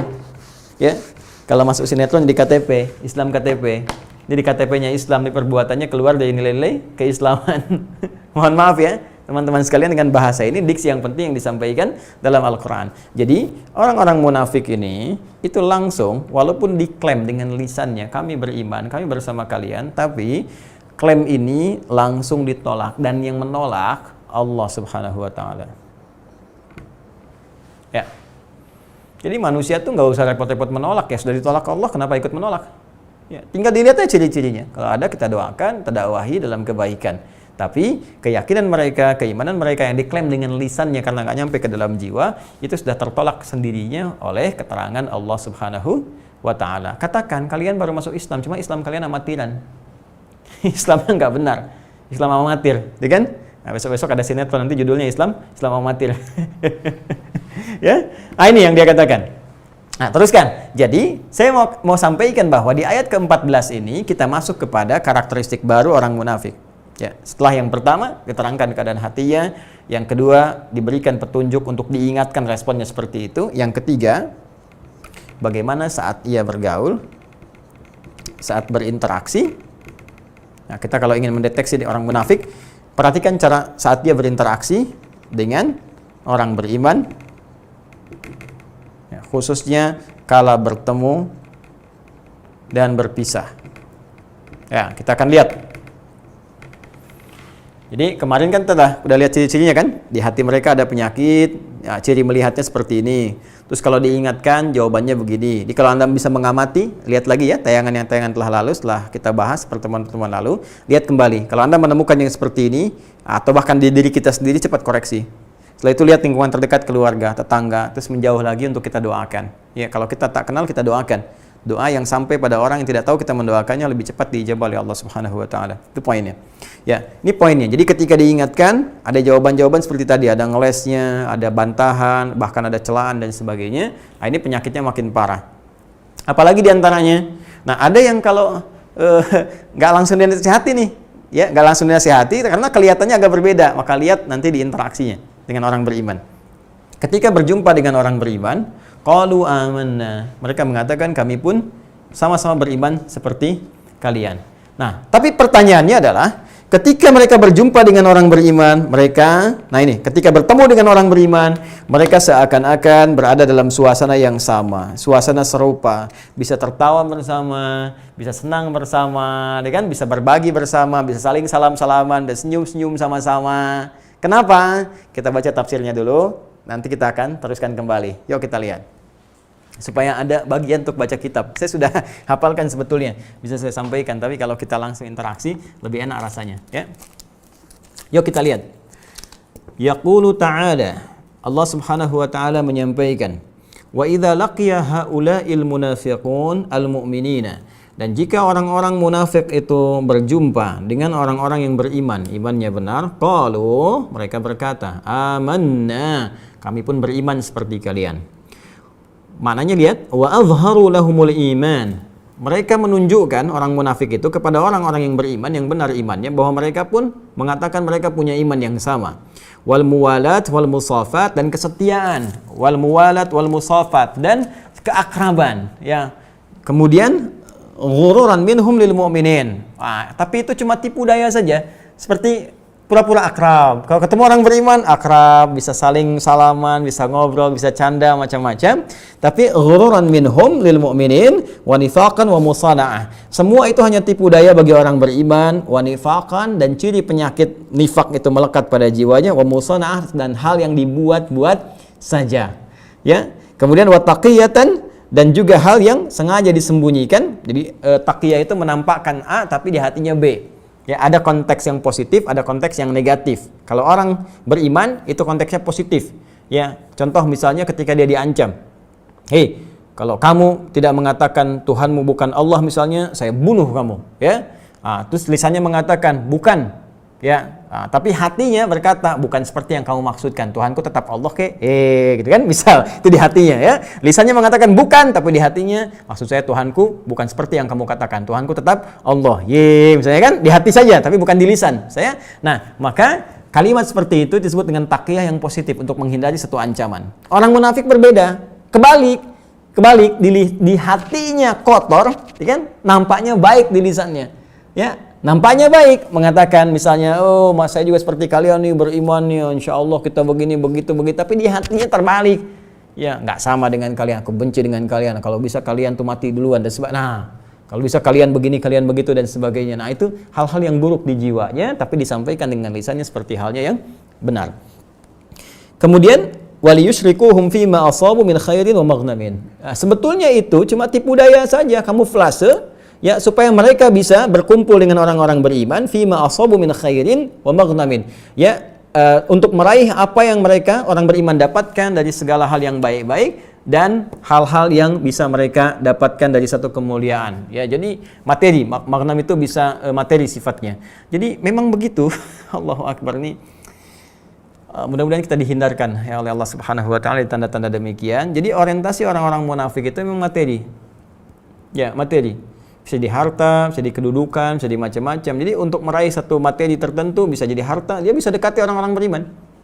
Ya, untuk meraih peluang itu. Setelah dapatkan dia tinggalkan. Ya, kedudukan juga begitu.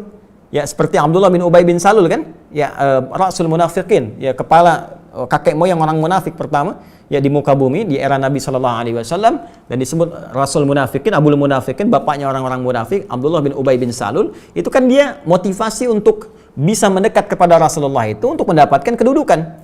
Ya, dia menyimpulkan seperti pernah kita bahas di pertemuan lalu, ya, dia menyimpulkan kalau saya nggak bergabung nih dengan Muhammad SAW, dengan umatnya, dengan sahabat-sahabatnya, saya akan tertinggal. Maka cara paling cepat mendapatkan perhatian supaya nggak ditinggalkan pengikutnya adalah dia datang kepada Rasulullah mengatakan orang beriman dan mendekat kepada Nabi. Ya, gaul dengan mereka. Ya, kamuflase pura-pura sholat paling depan. Setelah itu dia mulai mempengaruhi pengikut dan sahabat-sahabat Rasulullah SAW. Ya, ini Muhammad provokasi aja nih, Muhammad begini, kita juga bikin masjid lagi, nanti kita namakan ini. Dia bikin di masjid Dirar kan, dan sebagainya. Upayanya apa? Untuk makar kepada Rasulullah SAW. Jadi, apa yang diraih oleh orang munafik ini orientasinya bukan akhirat. Orientasinya bukan kemuliaan. Jadi kalau akhirat jelas ibadah, kemuliaan itu dalam konteks kebaikan. Jadi manusia itu punya fitrah. Satu, fitrah beragama, ya, fitrah beragama untuk membawa bekal hidupnya menghadap Allah saat kembali di akhirat nanti. Ini Quran surah ke-30 Ar-Rum ayat ke-30. Fa'aqim wajhaka lid-dini hanifa fitratallahi allati fataran nasa 'alaiha. Ya, hadapkan dirimu sepenuhnya dengan sempurna kepada ad-din, ya, dengan cara yang benar. Ad-din yang dimaksudkan Islam. Quran surah ketiga ayat 19. Inna ad-dina 'indallahil Islam, din.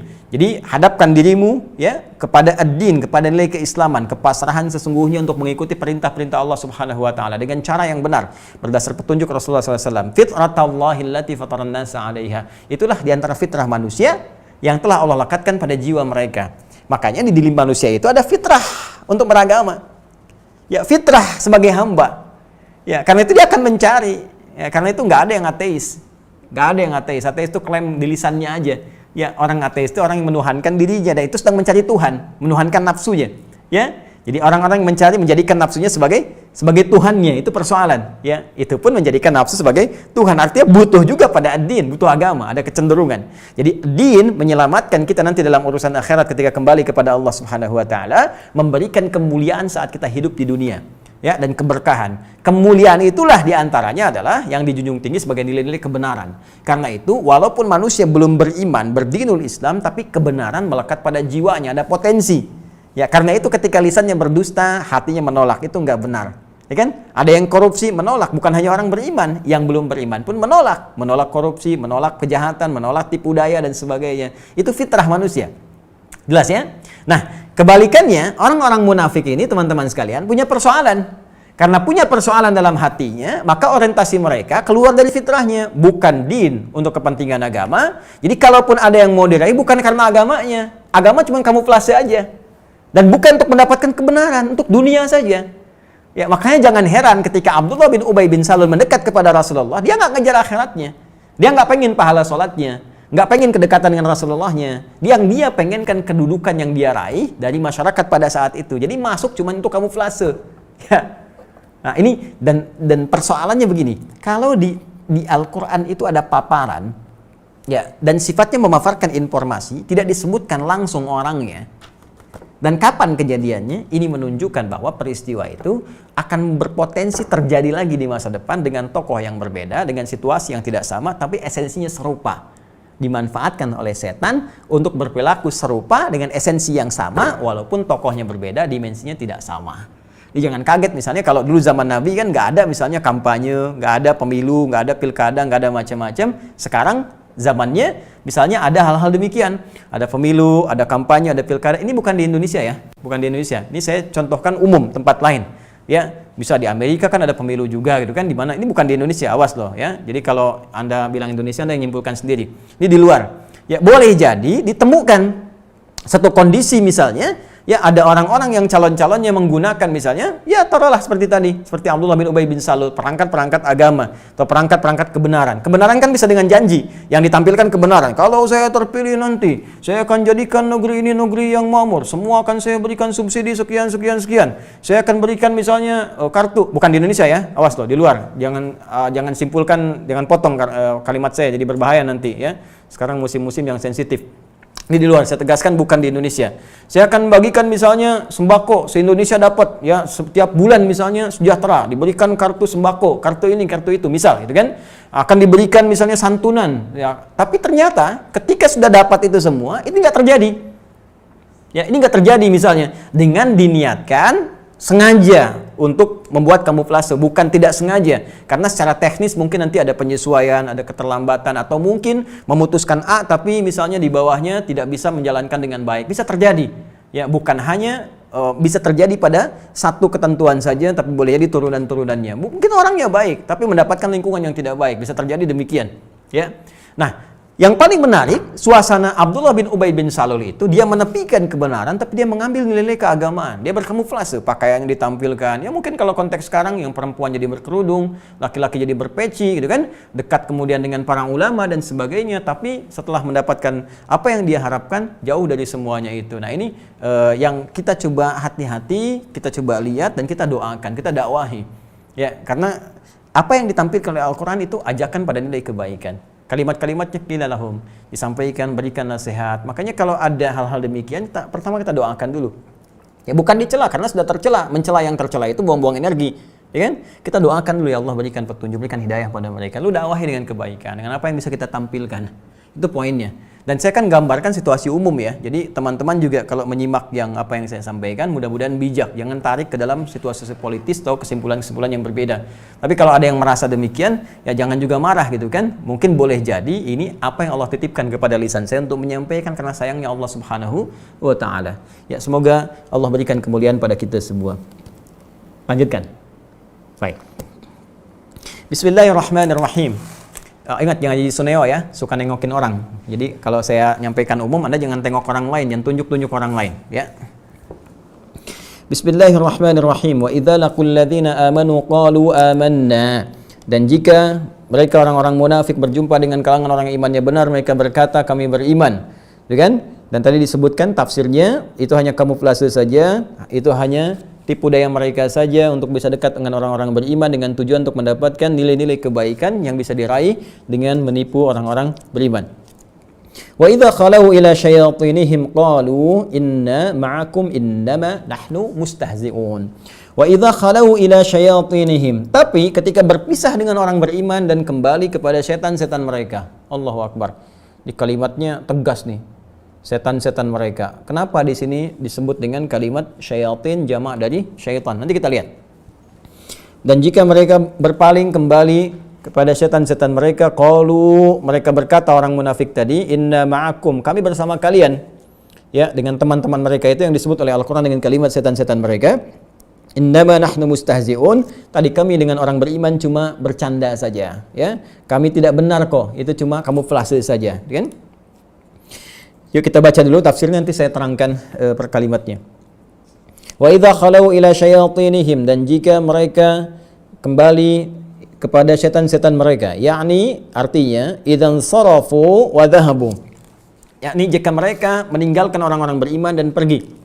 Ya, wa khalasu ila syayatinihim, dan kembali datang kepada setan-setan mereka, artinya sekutu-sekutu mereka, teman-teman mereka. Ya, fa dhamana khalau ma'nan sarafu. Allahu Akbar. Maka diksi khalau ini mengandung makna insarafu li ta'diyatihi bi ila, ya, karena dia bisa menggunakan ila, berta'diyah artinya menggunakan ila untuk mendapatkan objek yang baru, liyadulla 'ala al-fi'l al-mudmar wal fi'l al-malfudh bihi, untuk menunjukkan bahwa ada yang disembunyikan dari sesuatu yang dilafadzkan atau yang tampak. Allahu akbar. Diksi Al-Qur'an itu sangat luar biasa. Gini teman-teman, maksud Al-Imam Ibnu Katsir dalam syarahnya ini. Teruskan ayatnya. Wa idza laqul ladzina amanu qalu amanna wa idza khalau ila syayatinihim. Wa idza, gini kan? Khalau. Wa idza khalau. Khalau ini dia punya makna insarafu atau zahabu. Ya. Zahabu itu pergi umum. Ya, mau perginya kayak gimana yang penting pergi. Kalau insarafu itu berpaling, insarif itu biasanya konotasinya negatif. Negatif. Jadi kalau Anda sedang bertemu dengan seseorang, ya kan, terus Anda ngobrol, terus dia tiba-tiba dia bilang insarif nih. Nah, insarif, ya, insarif. Ya, saya bukan Sarif, Pak. Saya Husain. Ya, bukan, pergi maksudnya. Pergi. Pergi dari sini, berpaling kamu. Ya, jadi nggak pengen benar-benar lihat. Nah, jadi ini yang paling menarik, teman-teman.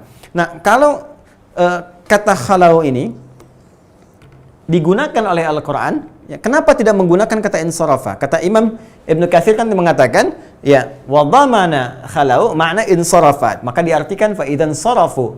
Khalau ini artinya insarafa, berpaling, ya. Tapi pertanyaannya, kenapa tidak menggunakan kata insarafa, ya, jamaknya insarafu, tapi yang digunakan kata khalau? Kenapa Allah memilih kata khalau? Ya, dijawab, karena penggunaan kata ini dengan mengandung makna insarafa, ini salah satu fi'il, kata kerja yang membutuhkan kata ila. Ini, khalau ini. Dan ketika membutuhkan kata ila untuk mendapatkan menuju pada objeknya, ini menunjukkan keterkandungan dua makna. Kata khalau ini, ya, dihadapkan pada kata ila, disandingkan dengan ila setelahnya, mengandung makna insarafu, dipilih kata khalau bukan insarafu untuk menegaskan kandungan dua makna. Apa itu? Satu, al-fi'lul mudmar, hal yang tersembunyi, dan saat yang bersamaan al-malfudh bih, hal yang disampaikan lewat lisan, ditampakkan. Jadi, kenapa Allah menggunakan kata khalau di sini seakan-akan ingin menunjukkan perilaku orang munafik yang berbeda antara yang disembunyikan mudmar dalam hatinya dengan yang dilafadzkan dalam lisannya. Allah, indah sekali. Dan penggunaan kata khalau seakan-akan ada yang netral ketika mereka pamitan.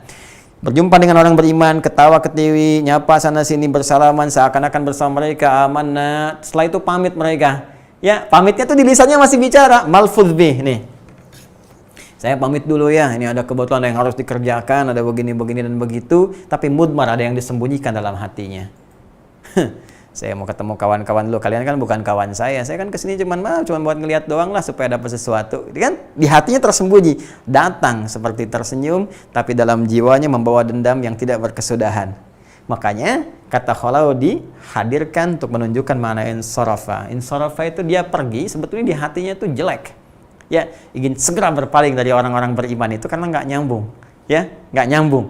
Baik, transmisinya berbeda. Cuma karena kebutuhan duniawi tadi dia mesti datang, makanya di lisannya bisa berkata A, tapi di hatinya bisa B. Jelas ya? Ini keindahan Al-Quran. Nah, kemudian lihat sini, teruskan. Ketika mereka berpaling dari orang-orang beriman dengan perasaan yang tidak baik, walaupun di lisan mereka menampilkan sesuatu yang manis, ya. Lalu mereka datangi kawan-kawan mereka. Allah tidak mengatakan wa idza khalau ila ikhwanihim, dan ketika mereka berpaling meninggalkan orang beriman datang kepada teman-teman mereka atau asdiqaihim, kawan-kawan mereka, ya, tidak. Tapi yang digunakan Al-Qur'an syayatinihim. Syayatinihim. Siapapun yang ngaji, bahkan cukup belajar bahasa Arab, ini pasti mengerti syayatin ini jamak dari kata setan, syaitan. Syaitan. Setan. Jelas? Dan jika mereka meninggalkan orang beriman, berpaling dari orang beriman menuju pada setan-setan mereka. Kenapa pilihan diksinya? Diksi katanya, dia menggunakan kata syayatin. Dan begitu tajam. Ya. Baik, di sini setidaknya kalau kita analisis tentang satu diksi Al-Qur'an, yang kedua budaya orang-orang Arab, ya, bagaimana keadaan karakter mereka saat Al-Qur'an itu diturunkan, dan yang ketiga tentang kata syaitan yang jamaknya syayatin itu sendiri, maknanya kemana. Ini coba kita akan turunkan sehingga kita paham kenapa di sini kalimatnya menggunakan syayatin. Yuk kita lihat. Teman-teman sekalian, saya hapus dulu ini ya. Kata syayatin, seperti tadi saya sampaikan, jamak dari kata syaitan. Asalnya, ya, secara bahasa berasal dari kata syaitana. Ya. Ada yang menyampaikan syaitana. Sifatnya disebut dengan syaitan. Jadi kalau melekat pada seseorang, keadaannya disebut dengan syaitan, objeknya, ya. Syaitana itu ringkasnya adalah hal yang menjauhkan dari segala kebaikan. Spesifiknya rahmat Allah Subhanahu wa taala. Ya. Jelas? Ya, jadi syaitana segala hal yang menjauhkan dari rahmat Allah Subhanahu wa taala. Terlempar dari rahmat Allah. Ya, sesuatu yang terlempar atau dilempari disebut dengan rajim namanya. Rajim. Rajim. Ya. Rajimun, yang terlempar, terjauh dari rahmat Allah Subhanahu wa taala, terlempar jauh dari rahmat Allah Subhanahu wa taala. Sedangkan pemilik rahmatnya yang memberi disebut Rahim. Ini lawannya langsung. Ini Masya Allah diksi Al-Quran tuh. Rahim. Rahim pencurah rahmat, pemberi rahmat. Rajim terlempar dari rahmat, jauh dari rahmat Allah Subhanahu wa taala. Karena itu ketika kita menyifati Allah Subhanahu wa taala, di antara sifat yang mulianya menggunakan kata Rahim. Bismillahirrahmanirrahim. Sebaliknya, ketika syaitana sifatnya disebut dengan syaitan, kan melekat pada diri satu objek, baik benda, orang, bernyawa atau tidak, yang menjauhkan dari rahmat Allah Subhanahu wa taala, maka disebut dengan rajim. Ketika kita berlindung kepada Allah, a'udzubillah minasyaitonir rajim. Ya, a'udzubillahi minasyaitonir rajim. Rajim. Allahnya Bismillahirrahmanirrahim. Rahim. Rajim terlempar jauh dari rahmat Allah Subhanahu wa taala. Kenapa terlempar jauh? Karena dia berusaha menjauhkan seseorang hamba-hamba Allah dari rahmat, dari segala nilai-nilai kebaikan. Dari kata syaitana. Jika syaitana itu melekat pada diri, ya, objek tertentu, baik misalnya yang nampak atau tidak nampak. Yang tidak nampak jin. Ya, jin bisa menjadi setan. Ketika jin itu membisikkan kepada manusia, mengajak untuk menjauh dari Allah Subhanahu wa taala. Bisikan pada jiwa manusia misalnya, nggak usah sholat, nggak usah ini, nggak usah itu. Maka jin saat yang bersamaan sedang menjadi setan. Setan dari kalangan apa? Jin, minal jinnati. Tapi ketika itu melekat pada manusia misalnya, ya, melekat pada manusia, menjauhkan dari kebenaran, menjauhkan dari kedekatan kepada Allah. Orang mau sholat diajak nggak sholat, nggak usah sholat lah, sholat nomor 2, nomor 1 kita makan dulu, nomor 1 kita ke diskotik dulu, nomor 1 kita mabuk dulu. Misal, diajak maksiat, diajak mabuk, diajak mencuri, diajak membegal, diajak nipu, diajak korupsi. Nah, itu artinya manusia itu pada saat yang bersamaan sedang disifati oleh sifat syaitana. Kata kerjanya, ketika masuk itu kepada dirinya, maka disebut dengan syaitan. Setan dari kalangan manusia. Jadi setan itu awalnya bukan makhluk berwujud nih setan, bukan. Tapi sifat yang dilekatkan pada seseorang, dilakukan oleh iblis, melekat pada jiwa, bisa manusia, bisa jin. Ketika ada manusia misalnya terlekat dengan itu, menjauh dari Allah Subhanahu wa taala, ngajak orang lain menjauh dari Allah, saat yang bersamaan dia sedang menjadi apa? Setan. Nah, ini musuh dari dakwah Nabi sallallahu alaihi wasallam. Ketika Nabi memberikan dakwahnya, diteruskan para ulama, para ustadz dan sebagainya, saat yang bersamaan ada orang-orang yang berusaha menjauhkan dari rahmat Allah Subhanahu wa taala. Maka itu lawannya. Itu yang diisyaratkan di Quran surah ke-6 Al-An'am di ayat 112. Ya, Quran surah ke-6 Al-An'am ayat 112. Paling kanan agak ke atas sedikit. Wa kadzalika ja'alna likulli nabiyyin. Demikianlah kami telah tetapkan, kata Allah Subhanahu wa taala, bagi misi para nabi itu, ya, aduwan syayatinal insi wal jins. Ya, ada musuh dari dakwah Nabi SAW, syayatin jamaknya. Ya, ins wal jin, ya, musuh dari kalangan manusia, setan-setan dari kalangan manusia, maksudnya ada manusia-manusia yang mengajak menjauhkan seseorang dari ketaatan kepada Allah Subhanahu wa taala. Maka disifatilah dengan sifat syaitan, artinya apa? Yang menjauhkan orang lain dari rahmat Allah Subhanahu wa taala. Ins, kemudian jin, dan juga ada yang tidak tampak, yang tidak terlihat. Karena itu iblis disebut setan. Ya, kan setan pertama kali itu iblis. Ya, iblis itu dari kalangan jin. Quran surah ke-18 Al-Kahf ayat ke-50. Ya, paling kanan agak sedikit ke tengah. Ya, wa idz qulna lil malaikati isjudu li adama fasajadu illa iblis kana minal jinni fafasaqa an amri rabbih. Ketika kami firmankan kepada para malaikat, ya, untuk mereka apa? Bersujud kepada Adam sebagai penghormatan, bukan sujud penghambaan, penghormatan atas perintah Allah Subhanahu wa taala, maka semua malaikat dan kalangan-kalangan makhluk yang ada pada situ bersujud sebagai hormat kepada Adam atas perintah Allah, illa iblis. Kecuali iblis. Siapa iblis itu? Kana minal jin fafasaqa an amri rabbih. Dia termasuk kalangan jin yang bermaksiat kepada Allah, menyimpang dari perintah Allah Subhanahu wa taala. Lawan fasik itu taat. Dia asalnya dia taat, saat dia menyimpang dari ketaatan disebut fasik. Ya, maka dinamai oleh Allah Subhanahu wa taala ini jin, ya, dia menjadi iblis. Iblis berasal dari kalangan jin dengan bermaksiat kepada Allah Subhanahu wa taala. Waktu menjadi iblis, dia masih bermaksiat dengan sendirinya. Diperintah sujud nggak mau sujud. Masih untuk dirinya. Tapi ketika itu kemudian dialihkan untuk menggelincirkan Adam. Ya, ma mana'aka alla tasjuda idza amartuk. Di Quran surah ke-7-nya teman-teman, di ayat 11 sampai dengan 13-nya, ketika Allah katakan di ayat ke-12-nya ma mana'aka alla tasjud. Ya. Hei, ma mana'aka alla tasjuda idza amartuk. Hei, kenapa kamu enggak mau sujud ketika aku perintahkan? Kata Allah, sujud itu bukan perkara sujudnya, itu perkara perintahku. Bukan Adamnya, aku yang perintahkan. Kamu nggak menghargai aku sebagai Tuhan yang memerintahkan kau. Jadi kalau teman-teman sekalian, mohon izin ya, kita diperintahkan sujud dalam sholat, ya, mohon maaf, Allah nggak butuh dengan sujud kita, dengan sholat kita, yang butuh kita untuk membuktikan ketaatan kita kepada Allah. Jadi kalau ada orang nggak mau sholat, sebetulnya bukan karena sholatnya, karena melanggar perintah Allah. Allah yang perintahkan kok. Itulah warisan iblis yang ditularkan pada manusia. Kata Allah, kenapa kamu nggak mau sujud sebagai penghormatan pada Adam? Bukan karena sujudnya, aku yang perintahkan. Qala ana khairum minhu. Aku lebih hebat dibandingkan dengan Adam. Khalaqtani min narin wa khalaqtahu min tin. Kau ciptakan aku dari api, kau ciptakan dia dari tanah. Nggak level. Yang tinggi harus hormat kepada yang rendah. Nah, keluar engkau. Wala fakhruj minha. Keluar dari segala rahmat ini. Keluar dari segala kemuliaan ini. Keluar dari segala kenikmatan ini. Terlempar dari rahmat Allah. Ketika terlempar, itulah syaitan dia tuh. Dan dia ingin buktikan kepada Allah. Dengan kesombongannya, Allah, aku benar-benar kok hebat dibandingkan Adam. Ya, berikan aku kesempatan untuk goda Adam. Aku ingin tunjukkan aku lebih hebat dibandingkan dengan Adam.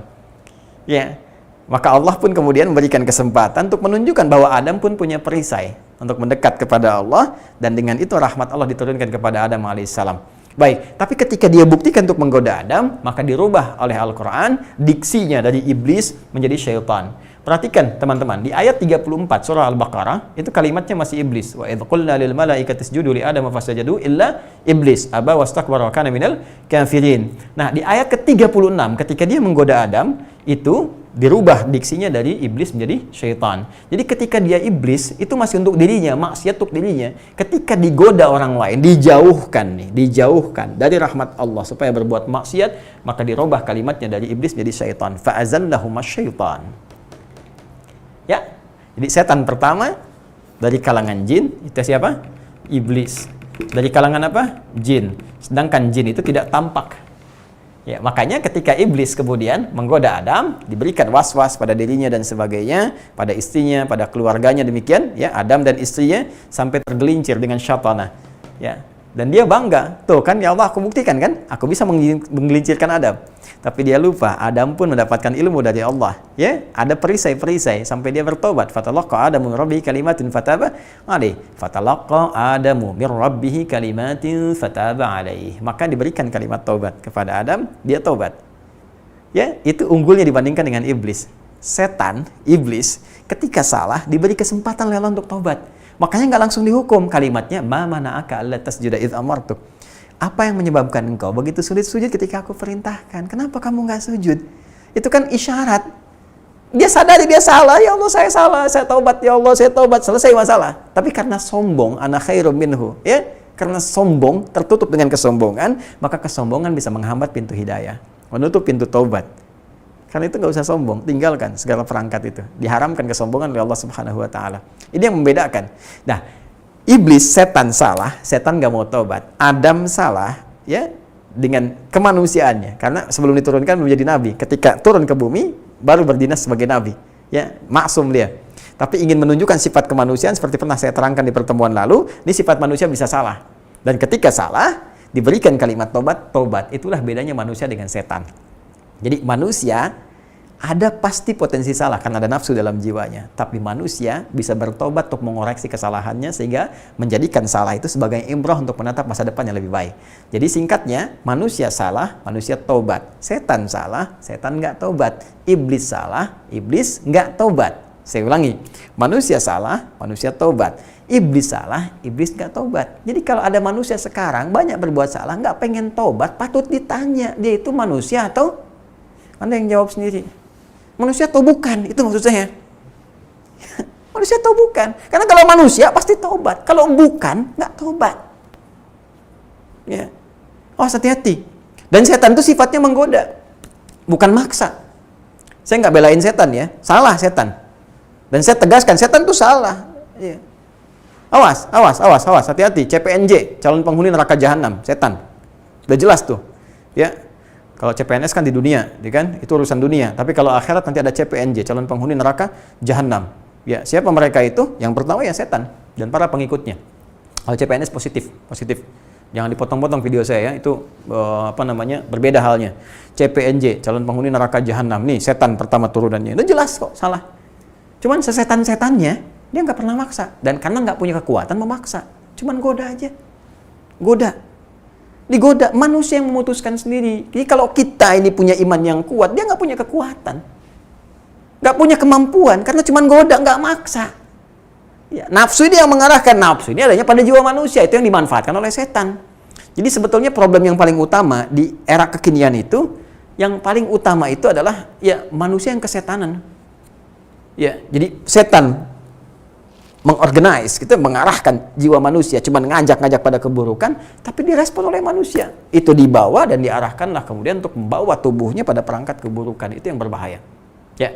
Nah, saya ingin katakan, ketika Al-Quran menggunakan diksi ini dengan bentuk jama', maka makna pertama, ini ingin memberikan kesan bahwa celaan, bahwa orang-orang yang dirujuk oleh orang-orang munafik itu adalah sesungguhnya orang-orang yang menjauhkan ya orang-orang beriman dari Allah Subhanahu wa taala. Jadi memang lingkungan orang munafik itu begitu.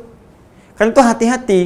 Ya hati-hati kalau bergaul. Karena lingkungan orang munafik kan dikatakan wa idza khalau, ketika mereka berpaling dari orang beriman, balik ke teman-temannya. Siapa teman-temannya? Syayatinihim, yaitu orang-orang yang memang terbiasa punya rencana menjauhkan orang lain dari Allah. Gimana caranya supaya ini ada masjid tapi kosong? Ya gimana caranya nih orang Islam tapi ya nggak usah baca Quran lah, nggak usah jadi hafid, nggak usah jadi macam-macam. Nah, ini udah. Jadi kalau ngobrol-ngobrolnya itu aja. Yang penting dunia dapat, manfaatin aja. Kerja, mereka yang kerja kita dapat uangnya. Tapi yang nggak usah soleh-soleh amat lah, ya nggak apa-apa. Biar gini. Tapi ya itulah lingkungannya demikian. Maka itu kalau Anda, sekali lagi, mendapati lingkungan seperti ini jauhi. Buka Quran surah 4 ayat 140. Ya wa qad nazzala 'alaikum fil kitab an idza sami'tum ayatillahi yukfaru biha wa yustahza'u biha fala taq'udu ma'hum. Ya, telah tetap ketentuan dalam Al-Qur'an, kitabullah, jika Anda dapati ada seseorang hati-hati mengingkari ayat-ayat Allah atau bahkan mengolok-ngoloknya. Itu lingkungan Anda dapati, misal dalam seminar, ya, dalam stadium general, tinggalin aja tokoh-tokohnya. Jangan difasilitasi, ini malah difasilitasin bikin seminar. Wah, seminar tentang semua agama sama. Itu kan menjauhkan diri dari Allah ya, sama Anda bikin suasana baru. Sama saja Anda menciptakan kondisi ini. Ini berbahaya. Lama-lama nggak sholat nanti. Ya, maka itu jauhi nih. Ya di kampus-kampus tuh kalau ada seminar kayak gitu kosongin aja biar sepi sekalian. Ya kalau perlu di fakultasnya ada nggak usah masuk mata kuliahnya, biar kosong, biar tahu kampusnya. Ya biar sadar minimal orang itu kembali hatta yakhudhu fi haditsin ghairi, sampai dia taubat kembali pada jalan yang benar. Innakum idzam mithluhum, kalau Anda dapatkan referensi begini lama-lama seperti mereka. Lama-lama nggak sholat, pikirannya konslet, ya sudah sholat nggak dikerjakan, puasa tidak, tiba-tiba menolak, ya tiba-tiba ya macam-macam, akhirnya mengolok-olok deh. Jilbab diolok-olok, ya agama diolok-olok dan sebagainya, itu puncaknya. Innallaha jami'ul munafiqina wal kafirina fi jahannam jami'a. Maka Allah ancam orang-orang seperti ini kalau nggak taubat nanti akan dilemparkan ke neraka jahanam yang paling dalam. Ini makna yang pertama. Jadi ketika disebutkan oleh diksi Al-Quran khalau ila syayatinihim, mereka datang kepada setan-setan mereka, yang dimaksudkan adalah lingkungan yang memengaruhi mereka untuk menjauh dari rahmat Allah Subhanahu wa taala. Karena itu ini pesan kepada kita, jangan pernah hadiri, jangan pernah sertai, pernah masuk ke lingkungan-lingkungan yang jelas menjauhkan kita dari Allah Subhanahu wa taala, menjauh dari situ. Adik-adikku yang di kampus-kampus ya teman-teman yang sedang berusaha, kemudian masuk misalnya melamar pekerjaan tapi syaratnya nggak boleh sholat, nggak boleh jumatan, hati-hati, itu jalan pertama pembuka pintu maksiat hadir. Ya kalau kita bisa berbuat yang baik, dapatkan yang baik. Anda bisa jadi sarjana yang soleh. Tidak harus yang kontroversial misalnya ya, dapatkan dalam lingkungan yang baik, insya Allah Allah ridai kita semua. Ya, itu satu. Yang kedua teman-teman sekalian, saya ingin sampaikan bagaimana budaya di kalangan orang-orang Arab, bahkan sejak Nabi SAW sebelum diutus, sampai beliau diutus, mendakwahkan risalah Islam, nah ini masih ada ya. Nah orang-orang Arab itu teman-teman sekalian, ada bagus satu kajian. Jadi kalau Anda kuliah misalnya di jurusan bahasa Arab, bahasa dan sastra Arab ya, Kuliatul Lughah Arabiyyah wa Adabuha, itu ada namanya satu mata pelajaran Al-Adabul Arabi. Ya. Al-Adabul Arabi. Ya. Adabul Arabi. Ini adab. Ini bukan adab dalam pengertian, mohon maaf ya, bukan adab dalam pengertian akhlak, bukan. Ya, ini sastra. Ya. Sastra, di ilmu sastra. Ilmu sastra ini diantara objek kajiannya nanti mengkaji tentang syair. Ya. Syair.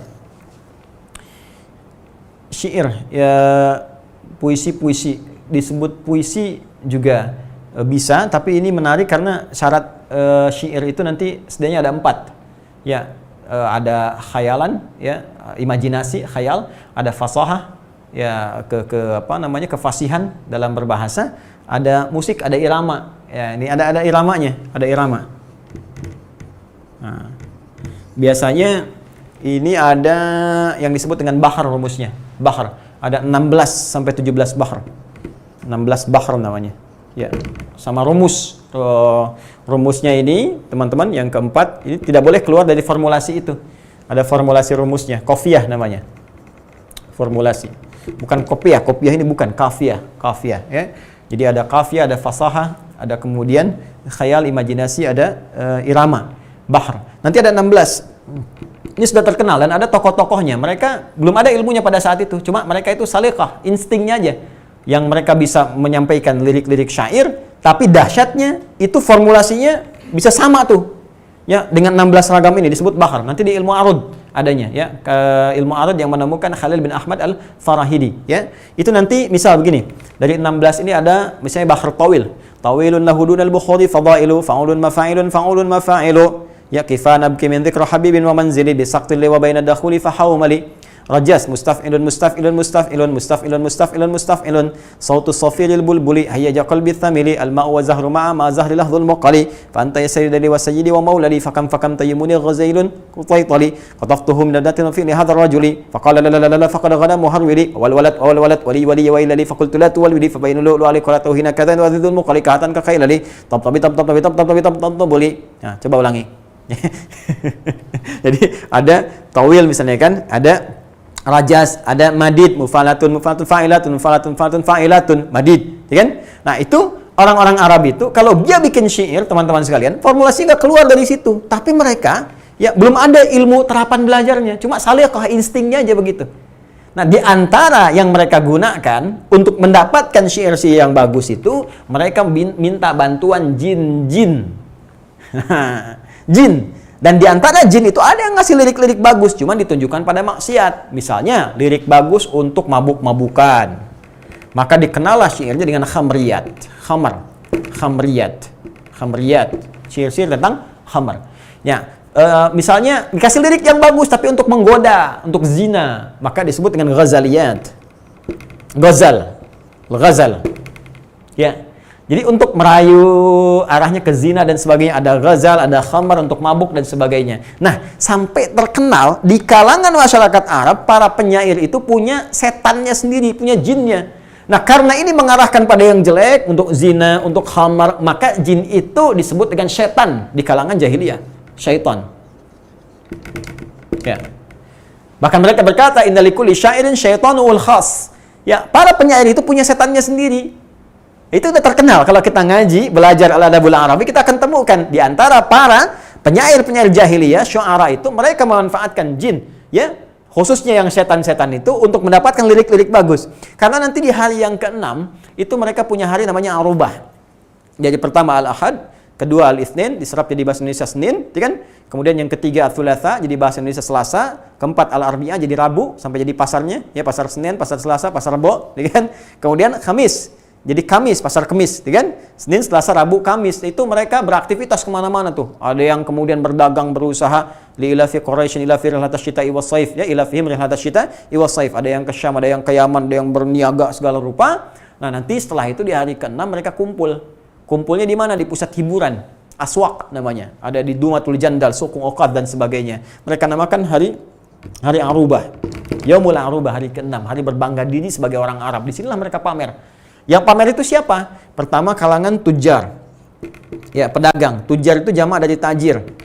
Ya, tajir itu aslinya pengusaha, pedagang. Ya, bukan yang seperti bahasa Indonesia, oh tajir nih, ya kan? Tajir, kaya. Jadi asalnya pedagang, karena dia banyak bawa harta, disebut kaya, maka disebut orang tajir. Ya, kalau semakin banyak, punya kuasa mengarahkan sesuatu, sultan.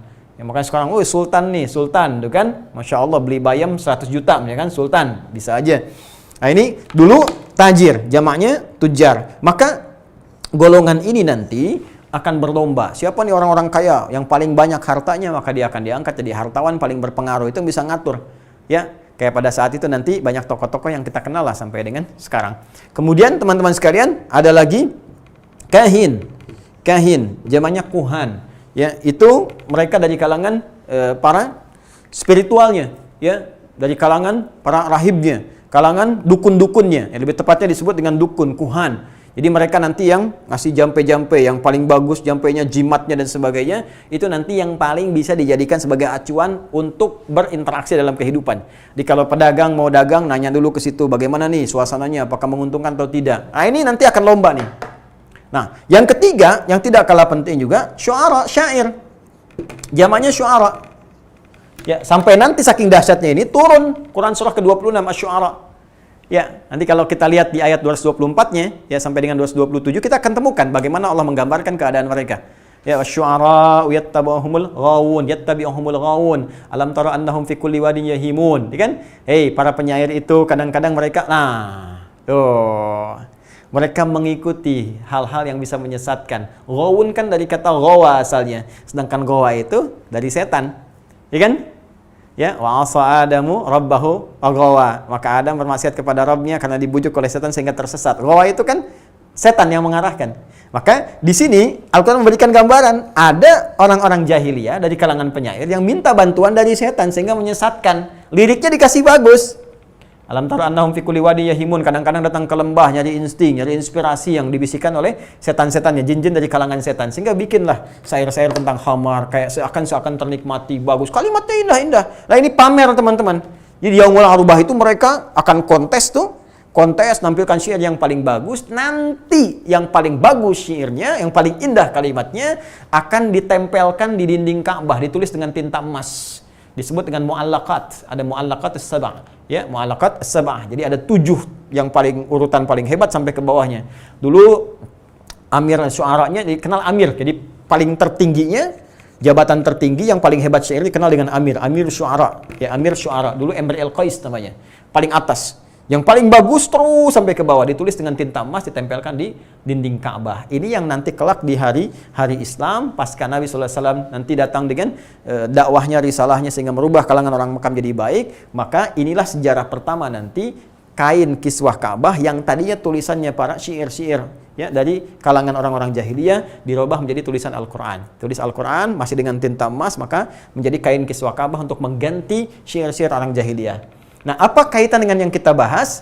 Singkatnya teman-teman sekalian, para penyair ini sering memanfaatkan nih setan dari kalangan jin untuk meminta bantuan supaya punya lirik yang bagus, cuma isinya menyesatkan. Makanya hati-hati nih teman-teman ya, di musisi ya, komposer atau yang biasa bikin lirik-lirik dan sebagainya, hati-hati. Kadang-kadang sendirian, sedang merenung, tapi kayak bagus kelihatannya, cuma ternyata kalimatnya kotor misalnya, ngajak maksiat, mencela ibu orang lain, mencela ini, mencela itu. Sesungguhnya itu bisikan-bisikan seperti orang jahiliyah lu dapatkan. Ini yang dicela oleh Islam. Ini musik-musik yang harus dijauhi. Ya, ini yang harus dijauhi, walaupun kelihatan bagus, aransemennya bagusnya bagus, cuma isinya liriknya mengajak pada maksiat atau hal yang tidak disukai oleh Allah Subhanahu wa taala. Ini yang ditinggalkan. Ini yang dijauhi. Nah, ini kaitan dengan pembahasan kita di Al-Baqarah ayat 14 ini, orang jahiliyah suka memanfaatkan setan untuk kepentingan-kepentingan maksiat. Maka ketika orang munafik datang kepada kelompok mereka yang disebut oleh Al-Quran dengan syayatinihim, jamak dari kata setan, seakan-akan sindiran yang sangat tajam.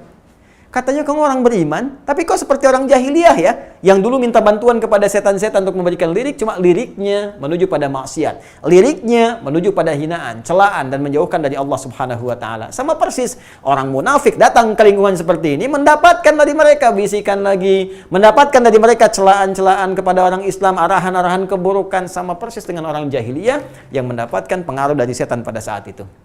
Jelas, dari kalangan jin. Jadi yang pertama, Al-Quran memberikan kesan, sebuah esensi bahwa orang munafik ini bergaul di lingkungan yang bisa menjauhkan dari Allah Subhanahu wa taala. Maka hati-hati dengan lingkungan itu. Yang kedua, diberikan kecaman yang langsung mengatakan bahwa, ya, apa kalian ini seperti orang jahiliyah? Katanya beriman, mana imannya? Kok seperti para penyair jahiliyah yang memanfaatkan setan untuk membicarakan dan mengarahkan mereka pada nilai keburukan? Paham di sini? Nah, yang ketiga, kalau sudah ada kalimat seperti ini bentuk yang paling keras dari Al-Quran menunjukkan bahwa itu berbahaya. Jadi kalau ada satu bentuk sifatnya celaan, dzam namanya, dzam, celaan. Ada bentuk celaan dalam informasi Al-Quran, ini menunjukkan bahwa sesuatu itu sangat berbahaya. Ini warningnya itu bukan biasa. Ya, tingkat bahayanya itu sudah sampai ke level yang paling tinggi, yang bisa menjerumuskan dalam, mohon maaf, bukan hanya nestapa dunia, tapi sengsara akhirat. Jadi kalau sudah paling tinggi, kalau di neraka, ya neraka jahanam paling bawah keraknya, darkil asfali minan nar. Kalau di dunia, ya sudah, ancamannya itu nestapa. Kalaupun merasa misalnya punya harta banyak, tapi nggak bermanfaat, capek aja hidupnya, capek. Ya, ngejar lagi, cuma nggak kepake. Ya gitu-itu aja, coba. Apa yang punya 1 miliar, makannya sehari 1000 mangkok? Kan tetap segitu juga. Anda makan 3 kali, saya makan 3 kali. Ya, Anda misalnya sehari 1 miliar, 30 hari 30 miliar. Ya, kita misalnya cuma 30 hari 1 juta. Tapi kan makannya sama, Anda 3 kali, saya 3 kali. Apa bedanya coba? Keluar kotoran juga. Ya? Bedanya apa? Apa dengan Anda dapatkan 1 triliun, makannya sehari jadi 1000 mangkok? Ya, 100 piring, kan tidak juga. Tapi kalau berkah, itu yang bagus. Bisa dibagi, arahkan pada kebaikan. Tapi yang berbahaya itu, cari lagi, cuma terus dipakai begitu, berangkat gelap, pulang gelap, gak bisa tidur, mengatur persaingan, berselisih dengan orang, macam-macam, tapi gak pernah dapat apa-apa, rugi. Jadi dunianya terjebak dalam lingkaran permainan saja, sendaguro permainan laibun walahmu dimanfaatkan oleh setan, di akhiratnya ketika pulang dapat neraka jahanam, dapat apaan tuh? Gak ada bangga-bangganya, gak dapat apapun, ini yang paling bahaya. Karena itu, Anda mesti belajar ya bahasa Al-Quran, lughatul Quran, fiqh, lughatul Quran, fikih bahasanya Al-Quran. Kalau sudah ada kata-kata yang seperti ini tajam, dan celaan yang sangat luar biasa kerasnya, ini menunjukkan ada bahaya yang sangat keras. Bahaya yang sangat keras, sampai kalimat yang digunakan tuh begitu keras. Ya, misalnya di Al-A'raf ayat 176 misalnya kan, kalau kita teruskan sampai dengan 179-nya, sampai ujungnya ada celaan kepada orang-orang yang tidak memfungsikan mata, telinga, dan hatinya dengan benar. Ya, lahum a'yunun la yubsiruna biha, mereka itu punya mata tapi nggak digunakan untuk melihat yang benar. Walahum adhanun la yasma'una biha, tapi mereka itu punya pendengaran tapi nggak difungsikan secara benar. Ya, walahum qulubun la yafqahuna biha, mereka itu punya hati, punya akal tapi nggak digunakan untuk mencerna yang baik-baik. Beriman nggak mau, berbuat baik nggak mau, kan? Apa yang dikecam oleh Allah? Ulaika kal an'ami, mereka itu kok seperti binatang ternak ya. Balhum adhal, tapi lebih daripada binatang. Ya, lebih daripada binatang. Binatang itu, sapi misalnya, itu binatang ternak. Sapi makannya rumput. Manusia ada yang makan aspal. Aspal dimakan. Ya, batu dimakan. dan segalanya. Hilang anggaran dan sebagainya untuk aspal. Aspal yang tadinya besar jadi tipis dan seterusnya. Hati-hati. Ya, itu lebih daripada binatang, kata Allah. Binatang aja nggak begitu, kenapa manusia begitu? Nah, itu celaan yang sangat kasar. Dalam bentuk menunjukkan, teman-teman sekalian, kerasnya dan bentuk kesalahan yang sangat keras sehingga mendapatkan celaan yang sangat tidak biasa. Ya, itu berbahaya. Dan ini fitrah manusia juga biasanya begitu. Ya, biasanya kan kalau Anda ingin mencela pada sesuatu yang sangat tidak disukai, sangat jelek kan keluar kan? Hal-hal yang tidak bagus, gitu kan? Nah, kalimat-kalimat ini bahkan ada di lisan manusia nih. Kalimat syayatin zamannya setan misalnya kan? Ya kadang-kadang orang pakai per dan sebagainya, ada persetan, ada itu. Sampai kadang-kadang saking jengkelnya ada yang dibikin sinetron dulu, ada kalau nggak salah ada sinetron setan kredit. Nah, terus di kalimat-kalimat tokoh-tokohnya kan lu untuk mencela hal-hal yang jelek itu keluar. Nah, karena itu rumus biasanya di dunia kemanusiaan begitu. Jadi kalau kita ingin menyampaikan satu perbuatan yang sangat kotor dan harus kita hindari, jauhi, maka celaannya pun keras. Dan kalau perbuatan itu sangat membahayakan, bahkan dalam teori hukum pun jangan diperhalus. Kalau diperhalus dianggapnya biasa. Ya, pencuri ya sebenarnya pencuri, maling. Kenapa pencuri ayam disebut maling? Pencuri kas negara, pencuri misalnya aset bangsa, pencuri di perusahaan dan sebagainya disebutnya dengan koruptor. Kelihatannya kayak keren gitu kan? Ya, sebut aja maling. Maling aset negara, maling ini, maling itu, selesai. Ya, kenapa orang-orang perempuan keluyuran malam hari disebut dengan misalnya ya wanita tuan susila atau kupu-kupu malam? Ya, sebut aja dengan kata-kata yang langsung jelas supaya ditinggalkan perbuatan buruk itu. Ya, laki-laki misalnya kan kenapa disebut hidung belang? Ya, udah aja walaupun ada sejarahnya dulu misalnya kan. Ya, ketika zaman di Jakarta itu berkuasa Jepekun, ya kemudian keponakannya tiba-tiba berhubungan jelek dengan salah satu prajuritnya. Terus dihukum pada saat itu, dia menerapkan hukum Kristen Katolik ya yang keras pada saat itu. Ya ada di Kristen juga, di Katolik. Kalau Anda buka ya yang berzina itu kan dihukum. Ya hukumannya tegas juga pada saat itu. Ya si prajuritnya dibawa, kemudian sebelum dia dihukum dengan hukuman yang keras, dia dicolek dulu pakai arang di hidungnya. Ya sehingga keadaannya belang, maka disebutlah pada saat itu hidung belang dan kemudian menyebar sampai dengan kekinian. Tapi kalau kalimat itu begitu diterima diksinya kok kayak ringan di masyarakat, sebut dengan yang keras kalian. Dengan kekerasan itu, kalimat bukan kekerasan fisik ya, dengan kalimat kata-kata yang keras itu, hukuman pun kemudian bisa menjadi kuat secara psikologis sehingga manusia meninggalkan itu semua. Ya, itu poinnya teman-teman sekalian. Ya. Saya teruskan ya. Jadi, kesimpulannya adalah pertama, Al-Quran ingin memberikan gambaran kenapa celaannya begitu keras, kata-kata yang digunakan begitu keras, ingin menunjukkan bahwa perbuatan mungkar ini sangat luar biasa, sangat berbahaya. Jadi saking bahayanya Allah tidak ingin manusia terjerembab menjadi bagian dari setan, ya, menjadi bagian dari pengikut-pengikutnya, menjadi bagian dari komunitasnya. Janganlah, tinggalkan itu semua. Ini lingkungan gak bagus.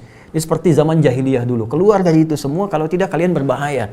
Ya, karena itu diserupakan dengan namanya langsung, setan. Setannya langsung, bukan disebut terpengaruh oleh setan, bahkan disebut dengan setannya langsung. Nah, ini berbahaya nih ya, berbahaya. Jangan-jangan ada yang terpengaruh dengan itu semua sehingga harus dihindari. Qalu inna ma'akum innama nahnu mustahzi'un. Kemudian mereka berkata, sungguh kami bersama kalian. Tadi. Ketika meninggalkan orang-orang beriman, mereka declare kepada kawan-kawannya dari kalangan orang-orang jelek tadi yang disebut syayatin oleh Al-Quran, kan bersama kalian. Nah, ini menandakan ketidakkonsistenan orang-orang ini ketika bersama orang beriman dengan berpisah. Jadi kalau Anda menemukan tipikal seperti ini, maka ketahuilah ini orang-orang munafik. Ya, orang-orang munafik. Innama nahnu mustahzi'un, kami hanya bercanda saja dengan orang beriman. Ini cuma nggak serius kok, ya, cuma kamuflase aja. Nah, ini orang munafik yang memang kita mesti hindari, mesti berhati-hati, tapi juga ada cara elegan yang kita bisa lakukan untuk mengatasi itu semua. Bagaimana caranya? Nah, insya Allah nanti kita akan teruskan untuk mendapatkan solusi jika menemukan kalangan seperti ini, baik di lingkungan terdekat, keluarga, tetangga, ataupun lingkungan yang lebih jauh. Apa solusi yang bisa dihadirkan Al-Quran untuk berinteraksi secara elegan dengan orang seperti ini dan mengarahkan mereka pada kebaikan. Al-Quran itu yang sepanjang saya pelajari, di antara keindahannya selalu menghadirkan solusi. Solusi. Jadi mohon maaf, nggak pernah gitu menampilkan satu persoalan tertentu tapi nggak berujung dengan solusi. Ini loh persoalannya, ini masalahnya, ini cara mengatasinya, ini konsekuensinya. Kalau engkau bisa kembali, bisa baik. Kalau engkau tak kembali, ini resiko yang bisa ditanggung. Itu indahnya Al-Quran. Termasuk ketika berhadapan dengan orang munafik pun itu selalu memberikan solusi. Mereka ada jalan untuk berubah, ada jalan untuk baik. Karena itu ketika kita menyaksikan orang-orang seperti ini, teman-teman sekalian, tetap ada peluang bagi mereka untuk bisa berubah, untuk bisa jadi baik. Karena itu jangan putus doa kita untuk mendoakan. Doakan supaya mau kembali pada kebaikan, dakwahi dengan cara yang lembut, dengan cara yang baik, ya kan? Kemudian ada hal-hal lagi elegan yang Allah tadi bimbing kepada kita untuk mengatasinya. Pada akhirnya itu pilihan. Ya, jika memang pilihan itu tidak diambil, tetap menggunakan hal-hal yang buruk, maka resiko akan ditanggung ya orang-orang seperti itu. Tapi sepanjang ada hal-hal yang baik, biasanya ada solusi-solusi terbaik yang Allah berikan kepada kita untuk mengajak orang-orang kembali menjadi mulia di hadapan Allah Subhanahu wa taala. Saya kira itu yang bisa kita bahas di kesempatan kali ini. Mudah-mudahan bisa kita ambil manfaatnya dan kita jauhi segala hal-hal yang buruk yang dilarang oleh Al-Qur'an tadi. Kita doakan teman-teman sekalian dan kita perbaiki diri kita sebelum kita mengajak pada orang lain, dan hilangkan berbagai pikiran-pikiran buruk dari benak kita sehingga kita bisa lebih mudah menatap kebaikan untuk kita lakukan.